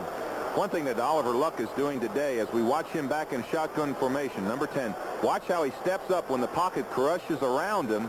He steps up. Now he has a decision right here. This is a ball that Kraft should definitely have caught right there. He should have caught that ball. It would have given him first down. As it is, Miami's going to get the ball back again in very good field position. So the punting unit comes on. John James, the 12-year veteran from Florida. A little less than a 40-yard average for the year. His longest kick of the year has been 53 yards. Holding Walker back deep, number 41. Fair catch called for by Walker and taken at about the 32-yard line of Miami. 5:32 to go in the third quarter. The Houston Oilers have led all the way and are ahead now 17-10 after that 43-yard punt. Cincinnati still leading Pittsburgh, but Kenny Anderson has been shaken up. The left wrist injured. He's been taken to the dressing room for x-rays. Buffalo over Kansas City as Buffalo stays in the race. Now Marino, will he throw on first down on his 32-yard line? Play action. The tight end, Dan Johnson. That's the second time that he has gone to Johnson today, and I think we can probably start looking for him a little bit now at the 40-yard line. Dan Johnson out of Iowa State. The surprise package. What really makes this play hold is the fake right there to Nathan, who draws the defense. Now he can unleash the bomb the ball over to Dan Johnson, number 87, who has not got a lot of passes today, but they're going to utilize him a lot more. Marino, 13 out of 18, 119 yards for the day. Second down short, 2 yards to go. Franklin has the first down. I think gets it the hard way. He's going to be very, very close. Looks like they have moved the ball up. Washington shutting out Atlanta as the Redskins roll on. They're tied with Dallas for the Eastern Division leadership, and they're both in the playoffs. New England hanging tough. That defense of the Patriots holding New Orleans down. How about that score? Green Bay 21 over Chicago 14. Chicago starting to come back in this game. Glenn Dickey has thrown for his 30th touchdown of the year in that one. He leads the NFL in touchdown passes thrown. Clock ticks away in the third quarter. First down, Miami. Here he goes. Duper overshot him. You talk about a strong arm. We mentioned that earlier.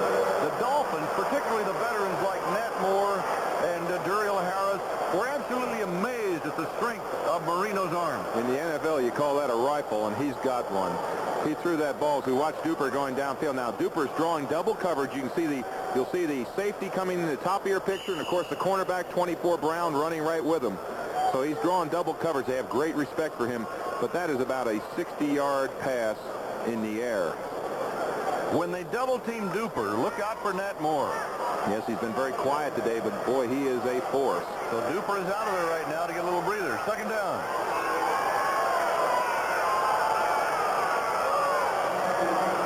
Franklin right through the middle. Not too much on that one, about 3. It'll be third down 7. Dan Marino, by the way, was the 27th player picked in the draft and Miami's #1 draft choice. There he is, number 13.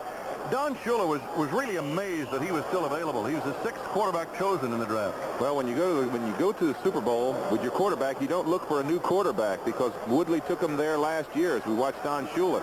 But the interesting thing is that Marino's had a lot of bad publicity that he forced the ball into coverage. And, of course, Don Shula, his coach, as we look 3rd and 6, has been able to get that out of him. Marino over the head of Nathan, and Nathan was wide open. However, Bostic was coming on a safety blitz, and Marino had to get rid of the football. So Tony Nathan, boy, you can see the disappointment in his face because there wasn't anybody around him. There wasn't anybody around, but Houston brought everybody in the schoolhouse. Fourth down. Reggie Roby will punt it away. He could kick this ball down into the runway. Now watch how high this ball goes. This is amazing. As I look out, he snaps the ball, I should say, kicks the ball higher than where we are.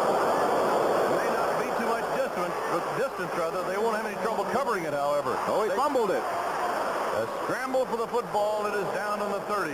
Carl Roaches was the receiver, so Roby kicked that ball about 120 yards, but upfield only about 22, and that's exactly what he did. 3:14 to go in the third quarter. The Oilers have the football and lead by 7.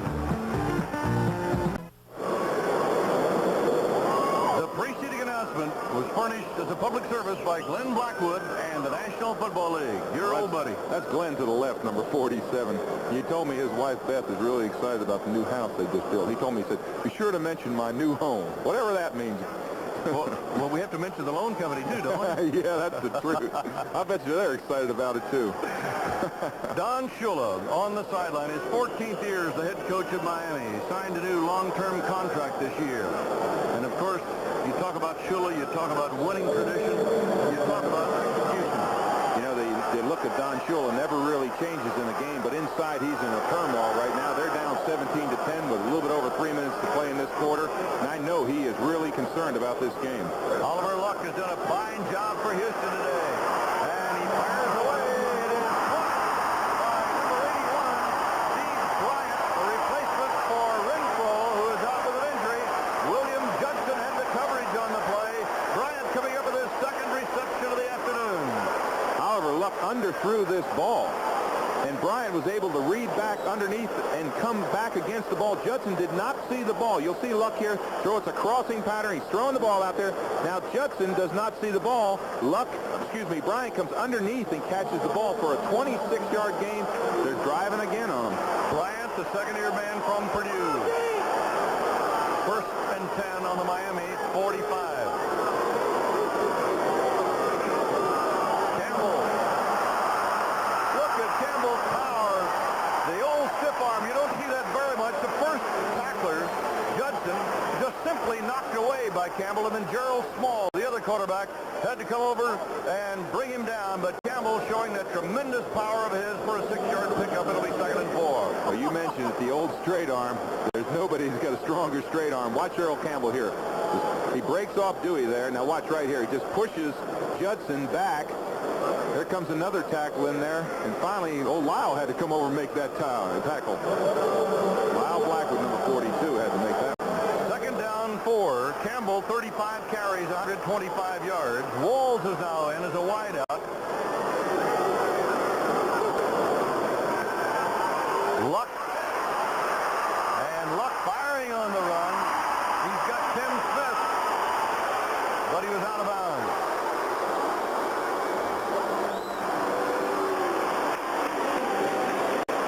Oliver Luck having quite a day. Tim Smith on the receiving end. He's going over 1,000 yards this season. Well, Tim Smith makes his cut. Unfortunately for the Oilers, he makes it a little bit too close to the sideline. You'll see the ball come in, and watch his feet as he tries to get his feet down real quick, inbounds, and one. Of course, it was out of bounds. Maybe we can see it again on this isolate here. Watch Tim Smith right there. There's the catch. There's the feet out of bounds. A very good call by our referee staff. Edwards and Kraft are now the running backs on 3rd down 4. Smith in motion. Luck in the shotgun under a rush. Everybody coming. He gets that pass away, but it's incomplete. Kraft on the 28-yard line by Mike Halston out of Oregon State. Trying to get that ball. The coverage by William Judson, the left cornerback. And so Houston stopped by the Miami defense. 4th down and 4 for the Oilers. Oliver Luck for the way. 10 out of 14, 138 yards and 1 touchdown. A minute 28 to go in the 3rd period. Well, if anybody in the NFL, any kicker in the NFL has the experience to kick it out of bounds, John James has it here. He's been in here 12 years. He's right up near the top in the number of kicks, and they really need a coffin corner kick here. John James ready to do his bit. Back deep, Colton Walker.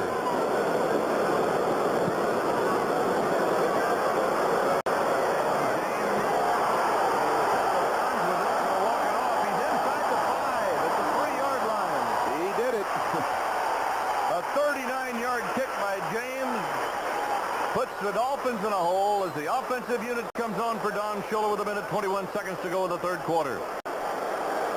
That just means that Marino has an opportunity to throw a 96-yard pass. That's all. That is not out of the realm of possibility. We pause briefly for station identification. This is the NBC Television Network. And this is South Florida 7 WSVN Miami Fort Lauderdale.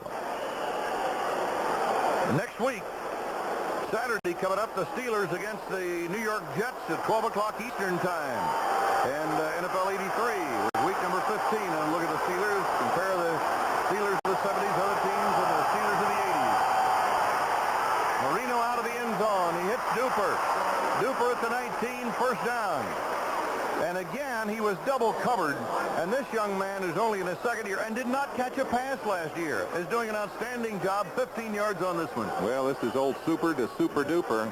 On this pattern right here, it has to be a precise pattern. It has to be thrown inside the seam. It's a well thrown. Do you see the speed and velocity that ball comes in there? Tremendous arm on Dan Marino. 1st down, just inside the 20 in Miami territory with 47 seconds to go in the 3rd quarter.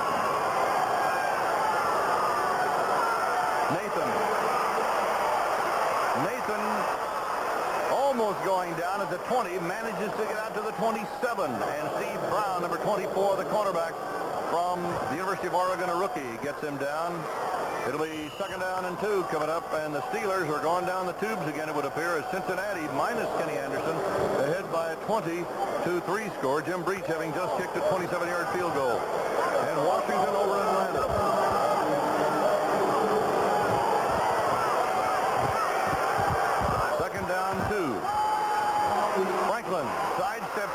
tackler, gets the first down as he cuts back in across the 35 to the 37. And we are out of time in the third quarter in the Astrodome. So the Dolphins have a ways to go. At the end of the third quarter, it is 17-10 Houston. And we'll be right back after these messages from your local station. Live with Don Shula, Friday at 6. Can this man handle the heat? You better believe it. 21 years as a head coach in the NFL, 14 in Miami, 2 NFL, 2 NFC titles in Baltimore, 4 AFC titles altogether, 2 Super Bowls. Yes, sir. First down, Miami. Play action.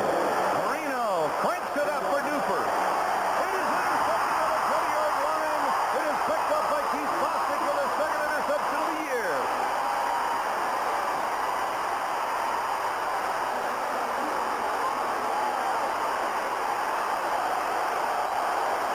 It is not Miami's day so far. It certainly has not been. The big handle against Dan Marino is that he forces the ball into coverage. Now, Super breaks down the center. Watch the number of the Oilers that are in the picture. You see 3 of them surrounding him there. You cannot force the ball into coverage. You have to go to your receivers when they're open. You have to read that coverage. And poor Dan Marino has not had a good day today doing that. The ball officially marked on the Oilers' 17-yard line. David Carter, the center, is up over the ball. Here comes Oliver Luck and company. Moriarty and Campbell are the I-backs. Campbell, who else? Campbell for very, very little. Ernest Roan submarining to make the tackle. Today's game brought to you by Chrysler Plymouth. Cars engineered for luxury, quality, and value. By Michelob Light, an exceptional light beer with a rich, smooth taste. And by Allstate, we insure your home, your car, your health, your business, and your life. You're in good hands with Allstate. Houston with the football. Second down. No gain on the last play. Maybe a foot or so.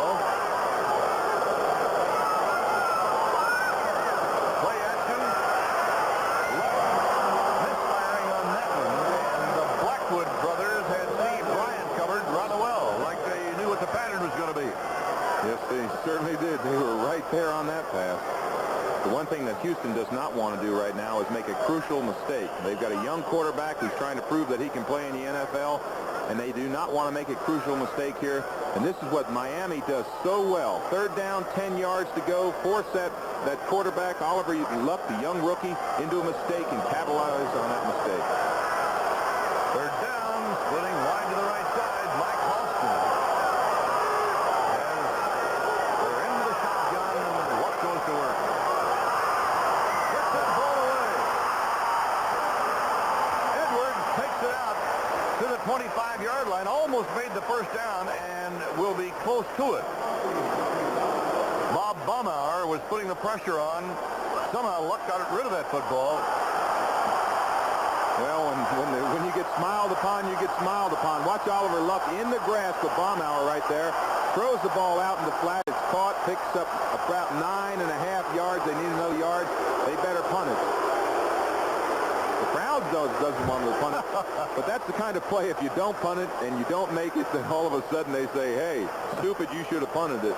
Oh, they got to be kidding. Not punt in this situation.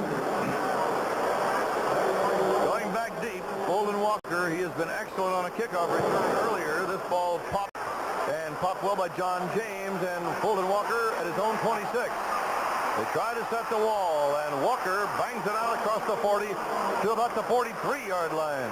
And he is covered there by Steve Bryant, who's there on the tackle. 13:09 left to play in the ballgame. The Oilers lead by 7. Let's see if Miami can do something with the ball this time. After a 47-yard punt by James and a 12-yard return by Walker, the Dolphins have good field position at their own 42. Super flips wide to the right side, Moore wide to the left side, Moore going to the right side.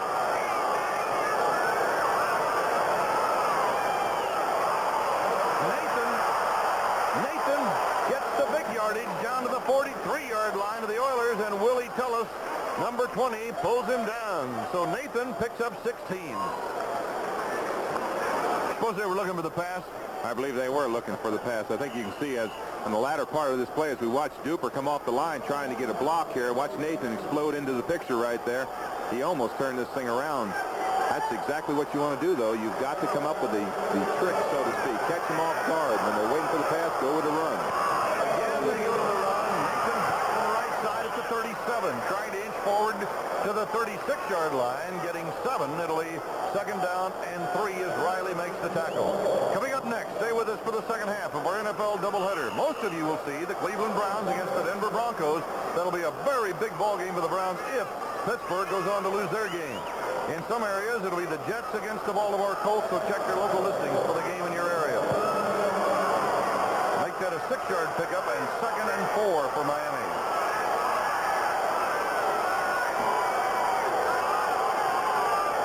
Franklin. Flag goes down as it might be a face mask. It looked like somebody was trying to tackle the ball. Greg Bingham, I believe, gets the tackle, and I think he gets a face mask instead.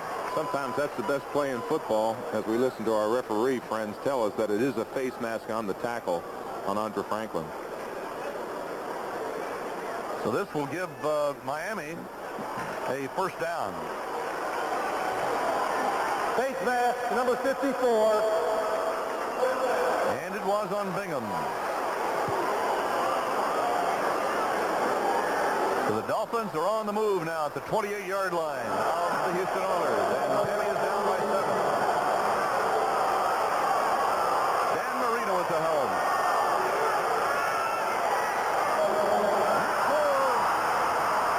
Touchdown Dolphins.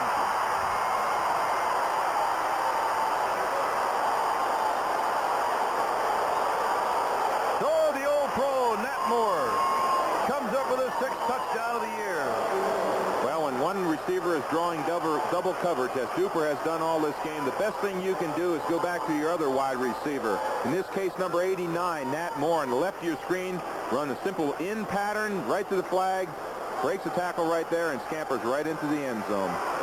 Miami is back in the shootout. And how? And Von Schaman will really put him in the shootout with the extra point try. Don Strock, who has not taken a snap as the quarterback, but handles the hold for Von Schaman, ready to put the ball down. Tie game in the Astrodome with 11 minutes and 46 seconds left to play. Finally, the Dolphins put a very strong drive together to knock the score at 17. And we'll come back to the Astrodome right after this.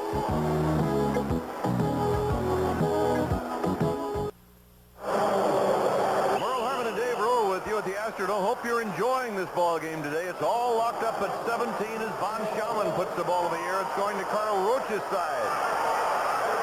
Roach's decides not this time. A speedster from Texas A&M downs the ball. It'll be Houston at the 20.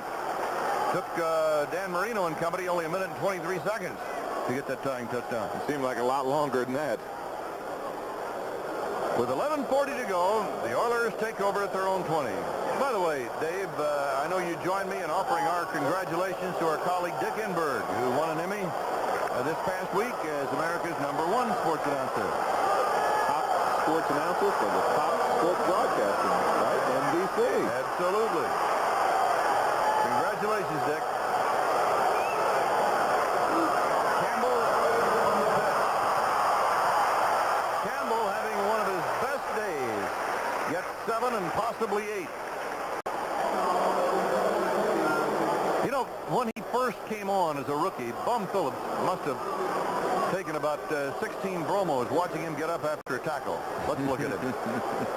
Well, the one thing Earl has not been able to do prior to this game is to get that corner where he can get that cutback. He's not been able to get out to the tackle spot up on the line of scrimmage, so to speak.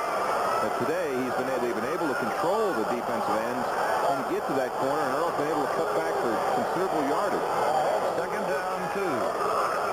Campbell on the run. To about the 33-yard line. You know, we talked about Earl Campbell, whether he would be here, whether he would not be here. Mike Rozier won the Heisman Trophy last night. And everyone is assuming that if Houston does have the first draft, will certainly take Mike Rozier.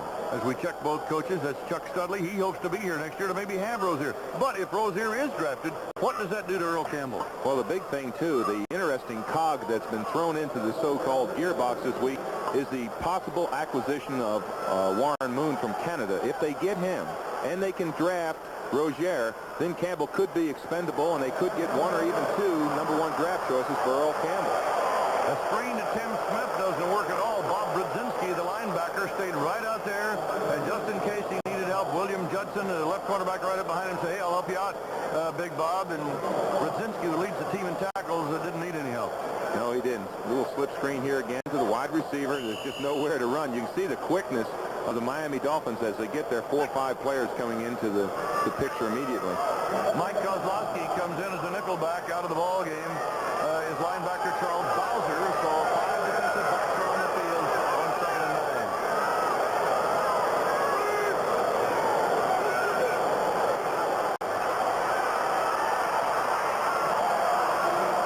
Attempting to make that catch was Mike McCloskey, the tight end, trying to get that ball before it could hit the ground, underthrown.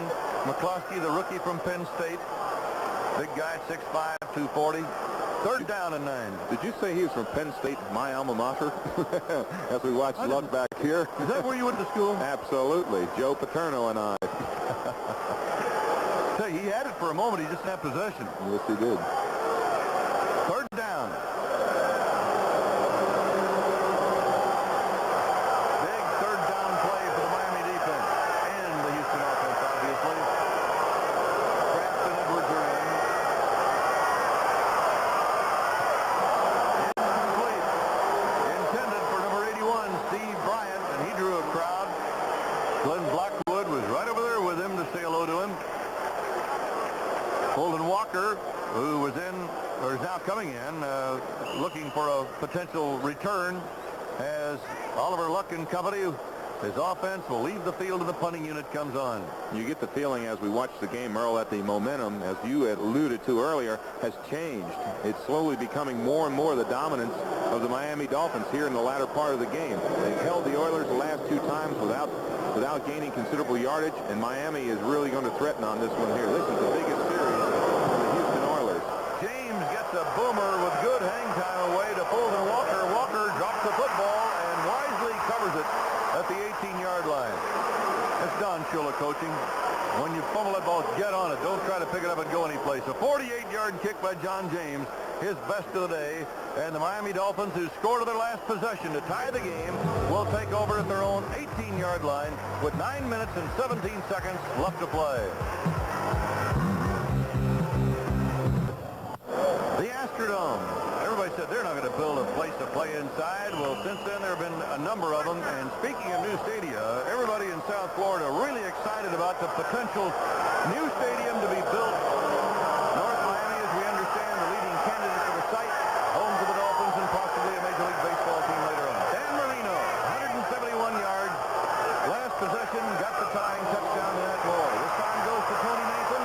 Nathan breaks it out to the 30-yard line for a 1st down and pick up at 12. Avon Riley, the linebacker, number 53, and Carter Hartwig, number 36, the free safety, to make the tackle after a 12-yard pickup. Well, Tony Nathan, Mr. Everything for the Miami Dolphins. Great shifting of body motion there. Picks up 8 or 9 yards. Well, excuse me, picked up 10 yards at 1st down. But they're controlling the ball on the ground. They are going to loosen up the passing right now because the Oilers are kept off guard. They don't know whether they're going to pass or they're going to run. Moore to the left, Duper to the right now for Miami. Nathan again gets the call. Nathan won't get too much this time. Maybe a couple, possibly 3, as he is stacked up pretty well. You see number 54, Greg Bingham, and Avon Riley, number 53, Robert Abraham, number 56, all linebackers for Houston. You know, one thing I always liked when I played here as a player, it doesn't rain in here. You don't get dirty. It's 72 degrees. The wind blows at 5 miles an hour. Quite a nice house to play in. Nice carpet to play on sometime. They've got, well, this one is in pretty good shape now. 2nd down coming up, 8 yards to go. So 2 on the last play. Going blitz.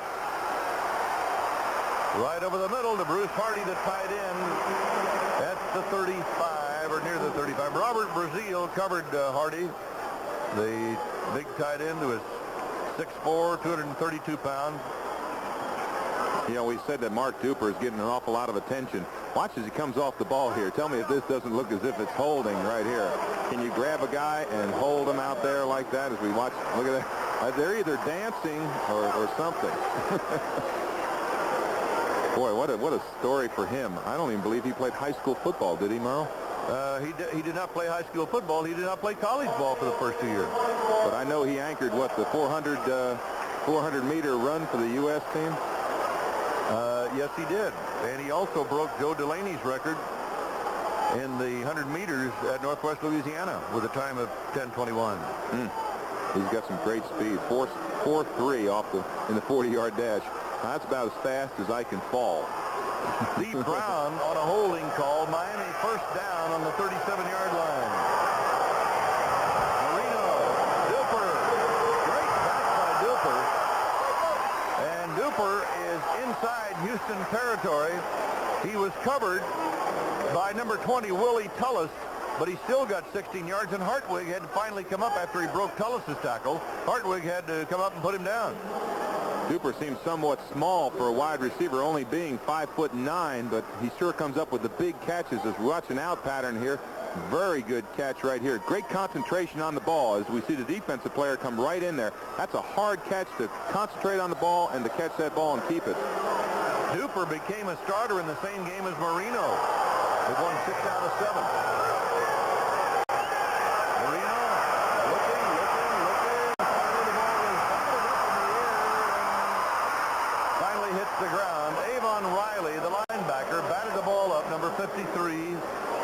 Then came the scramble of somebody trying to get to it, and Brian Socia, the nose tackle, at 6'3" and 250, said, "Give me a shot at that ball. I'll show you how nose tackles can run." The hands of stone, the defensive lineman. Duper, 5 out of 5 catches, rather, for 67 yards today. This Houston defense has been tough. Yes, they have. But the interesting thing on that one, that particular play, is that Marino, as he stood back there, could have eaten a sandwich. He had so long to throw the ball. Game tied at 17, 6:59 to go. At halftime, Houston led 14-7. Marino, 2nd and 10. Tony Nathan. Nathan fumbles the football. Houston has recovered it for play. Oh, boy. They may have called him down. If they did, it's going to be a very controversial call. Apparently, that is the call. Don Chulo says, "I'll accept all of the nice things on this." Carter Hartwig was up there, but we don't get too much of a beat from Houston because the play apparently been called immediately. Well, we said that the ball has not bounced well for Miami, but this one here evidently did. Let's watch it again. See what happens to Tony Nathan here. Is he down? You, the fans, be the judge. Is he down when he fumbles the ball? Right, oh, no, it looks as if the ball came out just before he fumbled. Just before he hit the ground. 3rd down 2. Nathan going for the first down. Has that and a lot more. Nathan is inside the 15 near the 12-yard line, possibly the 11. Avon Riley and Keith Bostic, the linebacker and strong safety, yank him down after a 28-yard pickup. Earl, I think you could have seen in that other play, as we watch this play, the long run by Nathan. I believe the ball came out before Nathan was down on the ground. As we watch Nathan break out of here, very pivotal play for the Houston Oilers. A great run, of course, here by Tony Nathan, faking back inside, picking up and getting down at least in the field goal position. But the big play for the Miami Dolphins was the one prior to that. Whether did he fumble or, of course, did he not fumble? Nathan, 12 carries, 77 yards for the day. The ball between the 12 and 13. First down, Miami. Score tied at 17, 5:18 to play. Franklin inside the 10 of the 9. You know, on that run by Nathan, Franklin did a great job on a block on Greg Bingham. Yes, he did. And Franklin showing that he not only can carry the ball, but he knows how to put a shoulder into the opposition. 2nd down, 7 after a pickup of 3. Dan Johnson out of the ball game at tight end. Bruce Hardy is in for Miami. Well, we talk about the test of character. This is a test of character for the Houston Oilers. It's also a test of a greatness for the Miami Dolphins here. 4:46 to play in the game. Score tied at 17.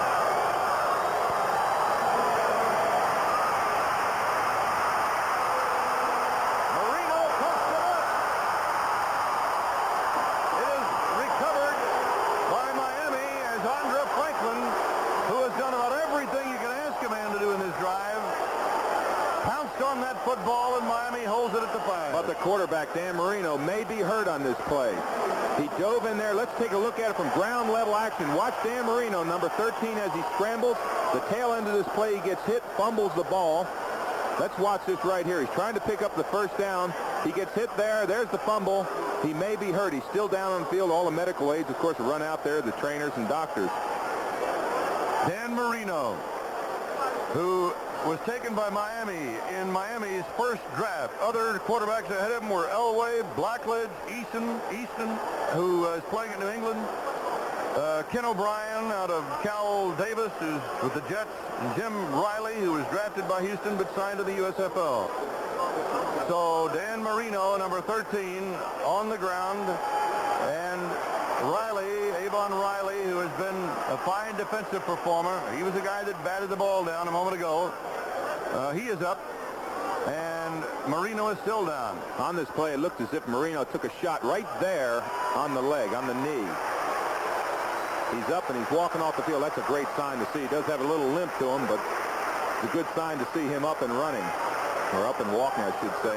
Now the question is, who do you bring in? David Woodley, of course, or Don Strock? It looks as if it's going to be Strock. Don Strock coming in. Don Strock relegated to holding the ball. Don Strock has been a relief pitcher for many years for the Miami Dolphins. And Strock, a 10-year veteran from Virginia Tech, number 5 draft choice in 1973, comes on to run the Dolphins.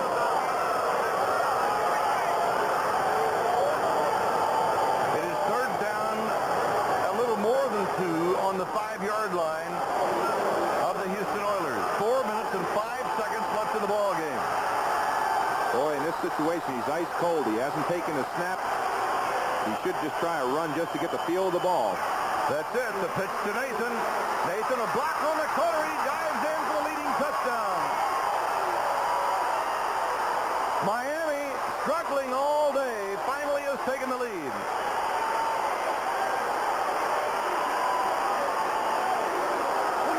So Tony Nathan gets his 3rd rushing touchdown of the year, and Marino warming up on the sideline. Apparently he's going to be okay. Well, he takes the snap and flips out to Tony Nathan, and Tony utilizes his speed. Right here he dips in, then turns it back on to go outside to give the Miami Dolphins what I believe is their first lead of the day. It is indeed, as Houston broke in the first quarter with a touchdown and then has led until this moment. So Tony Nathan, who played his collegiate football for Bear Bryant at Alabama, now has Miami into the lead, and Von Schaumann tries to add the extra point and does it easily. And with 3 minutes and 51 seconds left to play in the game, the Dolphins now lead by 7. Well, it's just a pitch out here to Tony Nathan. He takes it back outside, gives the great league-leading Miami Dolphins a lead for the first time, 24-17. We'll be right back.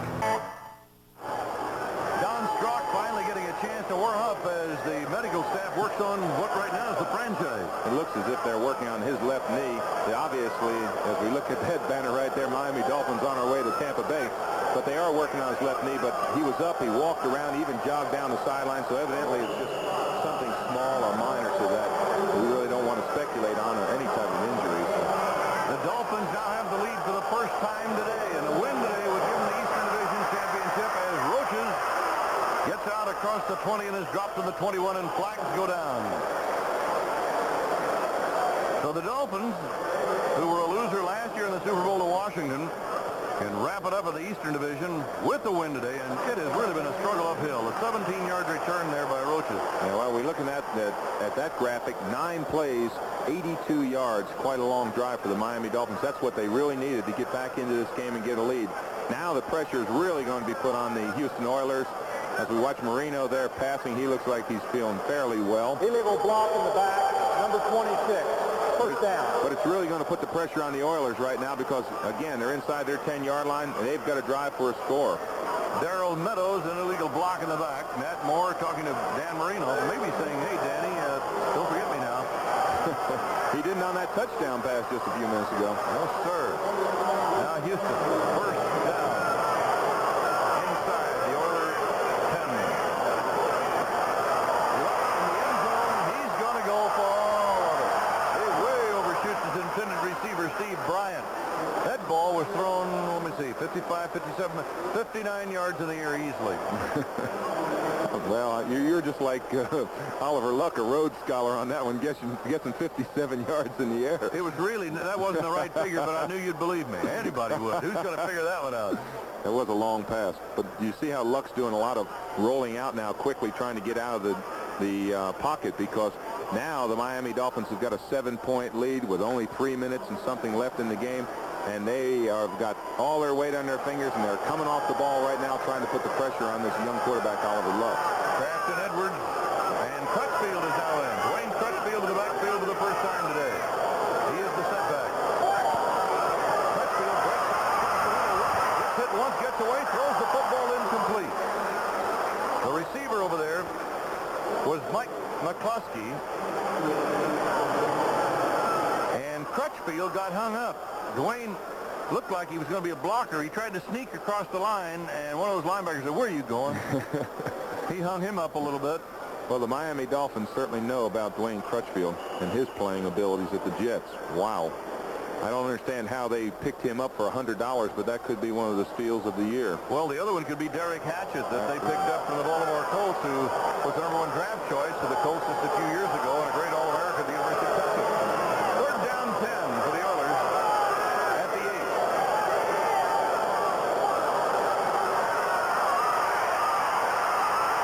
Luck just going to get rid of the football and throws it away. He had Donnie Kraft in the area, but the main thing that Luck was trying to do was keep from giving up 2 points, and Baumhauer was trying to get Miami 2 of them. Well, this is a very poor play selection because you don't want to get caught in the end zone. You want to come up with just, all they had to do is come up with 10 yards. As you can see, Luck scrambling there. Look at the pressure that he's under there, right there by Baumhauer, and just throws the ball up for grabs. Now the punting unit is on for Houston. John James aboard to kick it away. The Oilers had the lead until less than a minute ago. James pops it away to Fulton Walker. Walker with a little stutter step gets into Houston territory at about the 48-yard line. He'll go down there. So a 50-yard punt and an 8-yard return. Moriarty on the tackle. Coming up next, stay with us for the second half of our NFL doubleheader. Most of you will see the Cleveland Browns against the Broncos, both teams fighting for a playoff spot. Or in some areas, you'll see the Jets take on the Baltimore Colts. Check your local listings for the game in your area. That Cleveland game, boy, those Brown fans, if Pittsburgh has lost that game, we'll be getting a report on it. NFL 83 will have it all for you. Those Brown fans are going to be high. But what a controversy also in the other game, the Jets in Baltimore. There's been a lot said about Richard Todd by the Baltimore Colts, and the Jets do not like that. That's right. They've been waiting for that game. First down the 48. Or rather, Strzok to Franklin. And Franklin down to about the 45-yard line. Don Strzok still running the ball club. Cincinnati leading Pittsburgh, and that's what we're talking about. If the Bengals go on to win that game, and they are leading with 13:31 left to play in it, then the Browns will really have something to shoot for. Cliff Stout throwing a 31-yard touchdown pass to Franco Harris for the last Pittsburgh score. Well, I really think it's going to be interesting to see what the Dolphins do with the distraction of Ornsberger leaving. I think it's had its toll. Even today, I think I've seen some, well, I don't want to say disruptions, but they haven't played like the Miami Dolphins have played in the past.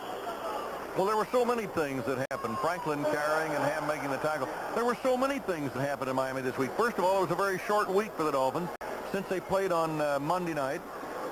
Then, of course, on the same day, the announcement was made that Don Shula would stay. Also, Bill Arnsberger, just named a day or so ago, and you see him there in the baseball cap. He will be going to LSU. He told you before the game on NBC that he would be going to Baton Rouge tomorrow. He's going to be working both camps. But he also said, no, I think, and going back to review, he said, I'm sure our guys can handle it because, okay, I move on, but we're going to work together, and my main goal is still with the Miami Dolphins till the season's over. One thing that he did tell me in the time prior to the game was about the stability that Lyle and Glenn Black would have given to their defensive secondary, and that's why one of the reasons he felt somewhat comfortable about it. Of course, now Lyle again was very outspoken about Arnsberger leaving, and he should be because he's in the latter part of his career. He's got probably 2 or 3 more years to play, but you bring in a new coach, you change new coaching philosophies. No Well, we have a short time out here with 2:20 left, and you know, you talk about the coaching philosophies, and here's what's coming up next Sunday. Lynn Berman, NFL 83, kicks off week number 15, and then a full slate of ball games. The Seahawks and playoff hunt still against the Giants, the Browns against the Oilers, and then the Patriots in the 3:30 game against the Rams, Baltimore, Denver, Kansas City against San Diego. Check your local listings for the game to be seen in your area. Third down and 4. 2 minutes, 20 seconds to go in the game. And Franklin near a first down at the 38-yard line. The clock still running at 2:12 left to play in the game. Bob Ham making the tackle with help from Bingham and Brazil, the linebackers, and timeout is called finally with 2:09 left to play. They take a look at the sticks. And we have been trying to find Dan Marino on the sideline, and it appears that he has gone into the dressing room, and that would figure with only 2:09 to go, and an old pro like Strzok to handle the command. All they got to do is just control the ball here. Absolutely. Make no mistakes. They want to control the ball. You can look for it to be, if they do pass, it's going to be purely a safe pass, as we're going to have we're going to have fourth down and about a foot. Now a big decision. Do they go for it and give the possibility of good field position to the Oilers, or do they punt it? Well, Strzok comes on. Marino is still on the sideline. A little earlier when they were examining, it appeared that they were going to take him on into the dressing room. Right now he's kind of there, kind of lonely. He was hiding inside that box, and when you said that, he popped out. Be on TV for Mom. Now we have seen the clock run down to the 2-minute warning before a play can be run off. And so with 2 minutes left to play, Dolphins lead 24-17.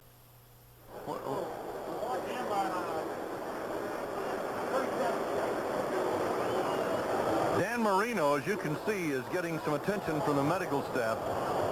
Looks like the left knee. Yeah, that doesn't look good, even though he was up running around. I was happy to see him get up and kind of jog up and down the sideline, but they have iced it down for precautionary measures. Fourth down inches. Tony Nathan stopped at the line of scrimmage, but he only had inches to go. Greg Bingham led the charge, and the Oilers are saying we stopped him. It could be the biggest play in the latter part of this game with only 1 minute and 56 seconds to go. The question is, did the Oilers stop him or did they not? Yes, they did. They're giving him the ball. Look at this line, Sergeant. Watch Bingham, number 54, come in here. Look. Plow right there into Tony Nathan. Wow, you can't get a bigger hit than that. So the Oilers take over. 1 minute 56 to go in the ball game. They are down by 7. They led until we got into the fourth quarter when Miami finally moved ahead. And now the Oilers have another shot at it. Well, the big thing is that Oliver Luck does not panic in this situation, that he goes and does what he's done so well today, and that's the short pass game and also the quick handoff. Luck throwing over the middle, and he's got a first down, I believe, near the midfield stripe to Chris Dressel, the tight end, the rookie from Stanford. Mike Kozlowski made the tackle. They're not even going to question whether it's a first down or not. It looks like maybe an inch or so short. It is second down. Luck looking, Luck throwing, and overthrowing. That'll stop the clock. He had Steve Bryant in the pattern, but he was well covered. He just fired the ball away. That stops the clock with 1 minute 33 seconds to go. And Chuck Studley, the interim head coach, who would like to have that interim taken off, is on the sideline setting his offense now for the last 1 minute and 33 seconds of possession here. And you look at the timeouts, always an important role in a ball game. Our spotters today, Vernon Eschenfelder and Frank Priddy. Our statisticians, Mark Moldsworth, Kenny Johnson. Thank you, gentlemen. Super job. Don Shula, even with a 7-point lead, he knows in one play it could vanish. Third down, an inch or so. They've got him the first down. They get that. So Donnie Kraft, the second-year man from Louisville, picks up the first down, and the clock showing 1 minute and 28 seconds left, and now a timeout called. 1 minute 28 seconds remaining. Miami leading at 24-17. We hope you've enjoyed this ball game today. It's been a wild one, and the Miami Dolphins, who can wrap up the Eastern Division crown if they can hold a 7-point lead, 1 minute 28 seconds away from that. We've had a wonderful crew here today. Michael Weissman, our executive producer. Today, the coordinating producer, Ted Nathanson. Today's game was produced by Jeff Mason. Great to be with Jeff again. Lenny Stucker, who directed our ball game. John Burkhart, technical director. David Hoffman. John Filippelli produced NFL 83, bringing all the exciting highlights and thrills of other ball games. And other people who bring you NFL football every Sunday afternoon on NBC. Now we're down to a minute 28 left to play in the ball game. Dolphins ahead, 24-17. Well, I told Lyle Blackwood that he said, be sure and mention me and say hello to Suzanne, his wife. And I said, well, you better do something in this game. And he better do something right now. The Miami Dolphins want to stop the Houston Oilers. The Dolphins went to the Super Bowl last year on defense. Now defense becomes the name of the game for the Dolphins as the charge of the line of scrimmage. And it was a quick charge off the ball as Luck fires away. And it is intercepted, picked up by Lyle Blackwood. And Blackwood comes up with the ball at the 17-yard line for the Dolphins. His 4th interception of the year. Well, did I call that one or did I call that one? Well, I think you've been in touch with somebody. Well, he said I'm going to do something out here so you can say hello to Suzanne and Ashley and all his little children, because he was my former roommate. But watch Lyle. Luck is in trouble right here. Just really throws it up and grabs. You can see the wobble of the ball. Lyle circles underneath it, and way to go, Roomy. That a way to come through. And Bob Baumhauer was the guy who was wrapping up Luck as he fired that ball away. And that's Glenn Blackwood, who played at Texas. Lyle played at TCU. They had to get a few miles away from each other. Miami on top by 7 with a minute 19 seconds to go to control the clock and wrap up the Eastern Division title in the AFC. Of course, Miami still concerned and still, as they now really work on the clock, Strock just simply falls on the football. Miami is concerned somewhat about home field advantage with the playoffs coming up, but more than anything else, concerned about a victory. And you know, Bill Arnsparger talked about the value of the Blackwood brothers and what they had meant to this defensive unit. Yes, he did. He talked about the stability that they gave back there. He talked a lot about in the opening before the game. He told me that Glenn is tremendous on making adjustments as we look at Bill Arnsparger there in the center of your picture going on to LSU. But he talked about the stability that they gave them, and they certainly did. They came up with a big play here today, as we see Dan Marino with an ice bag on his knee, but he is walking, and that's a good sign. Evidently, it's just a small bruise or a strain. He's heading into the locker room. He's had a day, and there goes Don Strock, number 10, evidently the backup quarterback. The Oilers are out of timeouts, and with a minute and 11 seconds, it's the old fall-down defense or fall-down offense. So the Dolphins with 2 touchdowns in the 4th quarter. Nat Moore on a 28-yard reception, and then Nathan on a 5-yard touchdown run, finally taking the lead here in this game at a minute 11 away from a victory. The very impressive thing on behalf of the Dolphins today is that they never panicked. You never saw Don Shula get upset and scream and yell when they were down 14-0. And they never seemed to lose their game plan. They didn't pass the ball as well maybe as they wanted to, but they never lost their composure, and that's a sign of a great team, a team that's definitely got a great shot in the playoffs. Now the Oilers, having used their last timeout already, can do nothing but watch the clock count down, and Don Shula and his Miami Dolphins marching to an Eastern Division crown and on into the playoffs in this 1983 season. With a minute 7 seconds remaining, we have offside, number 52. And that did stop the clock temporarily as Robert Brazil was hit for an offside penalty.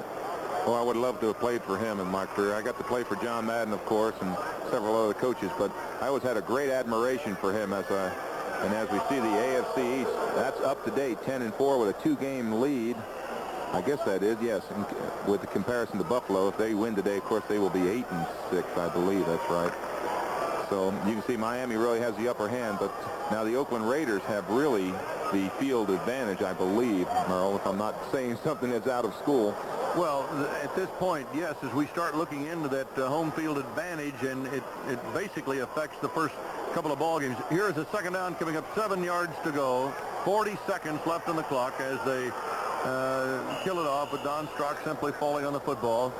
And so the Houston Oilers have put up a tremendous battle here today, leading at the first quarter 7-0 when Luck hit Smith with a touchdown pass in the first quarter. Then Campbell scored in the second quarter, and Franklin then scored for Miami 14-7 at half. It was 14-7 Oilers, and then 17-7 Oilers, and finally 17-10, and then the 2 touchdowns here for Miami in the fourth quarter ices it up.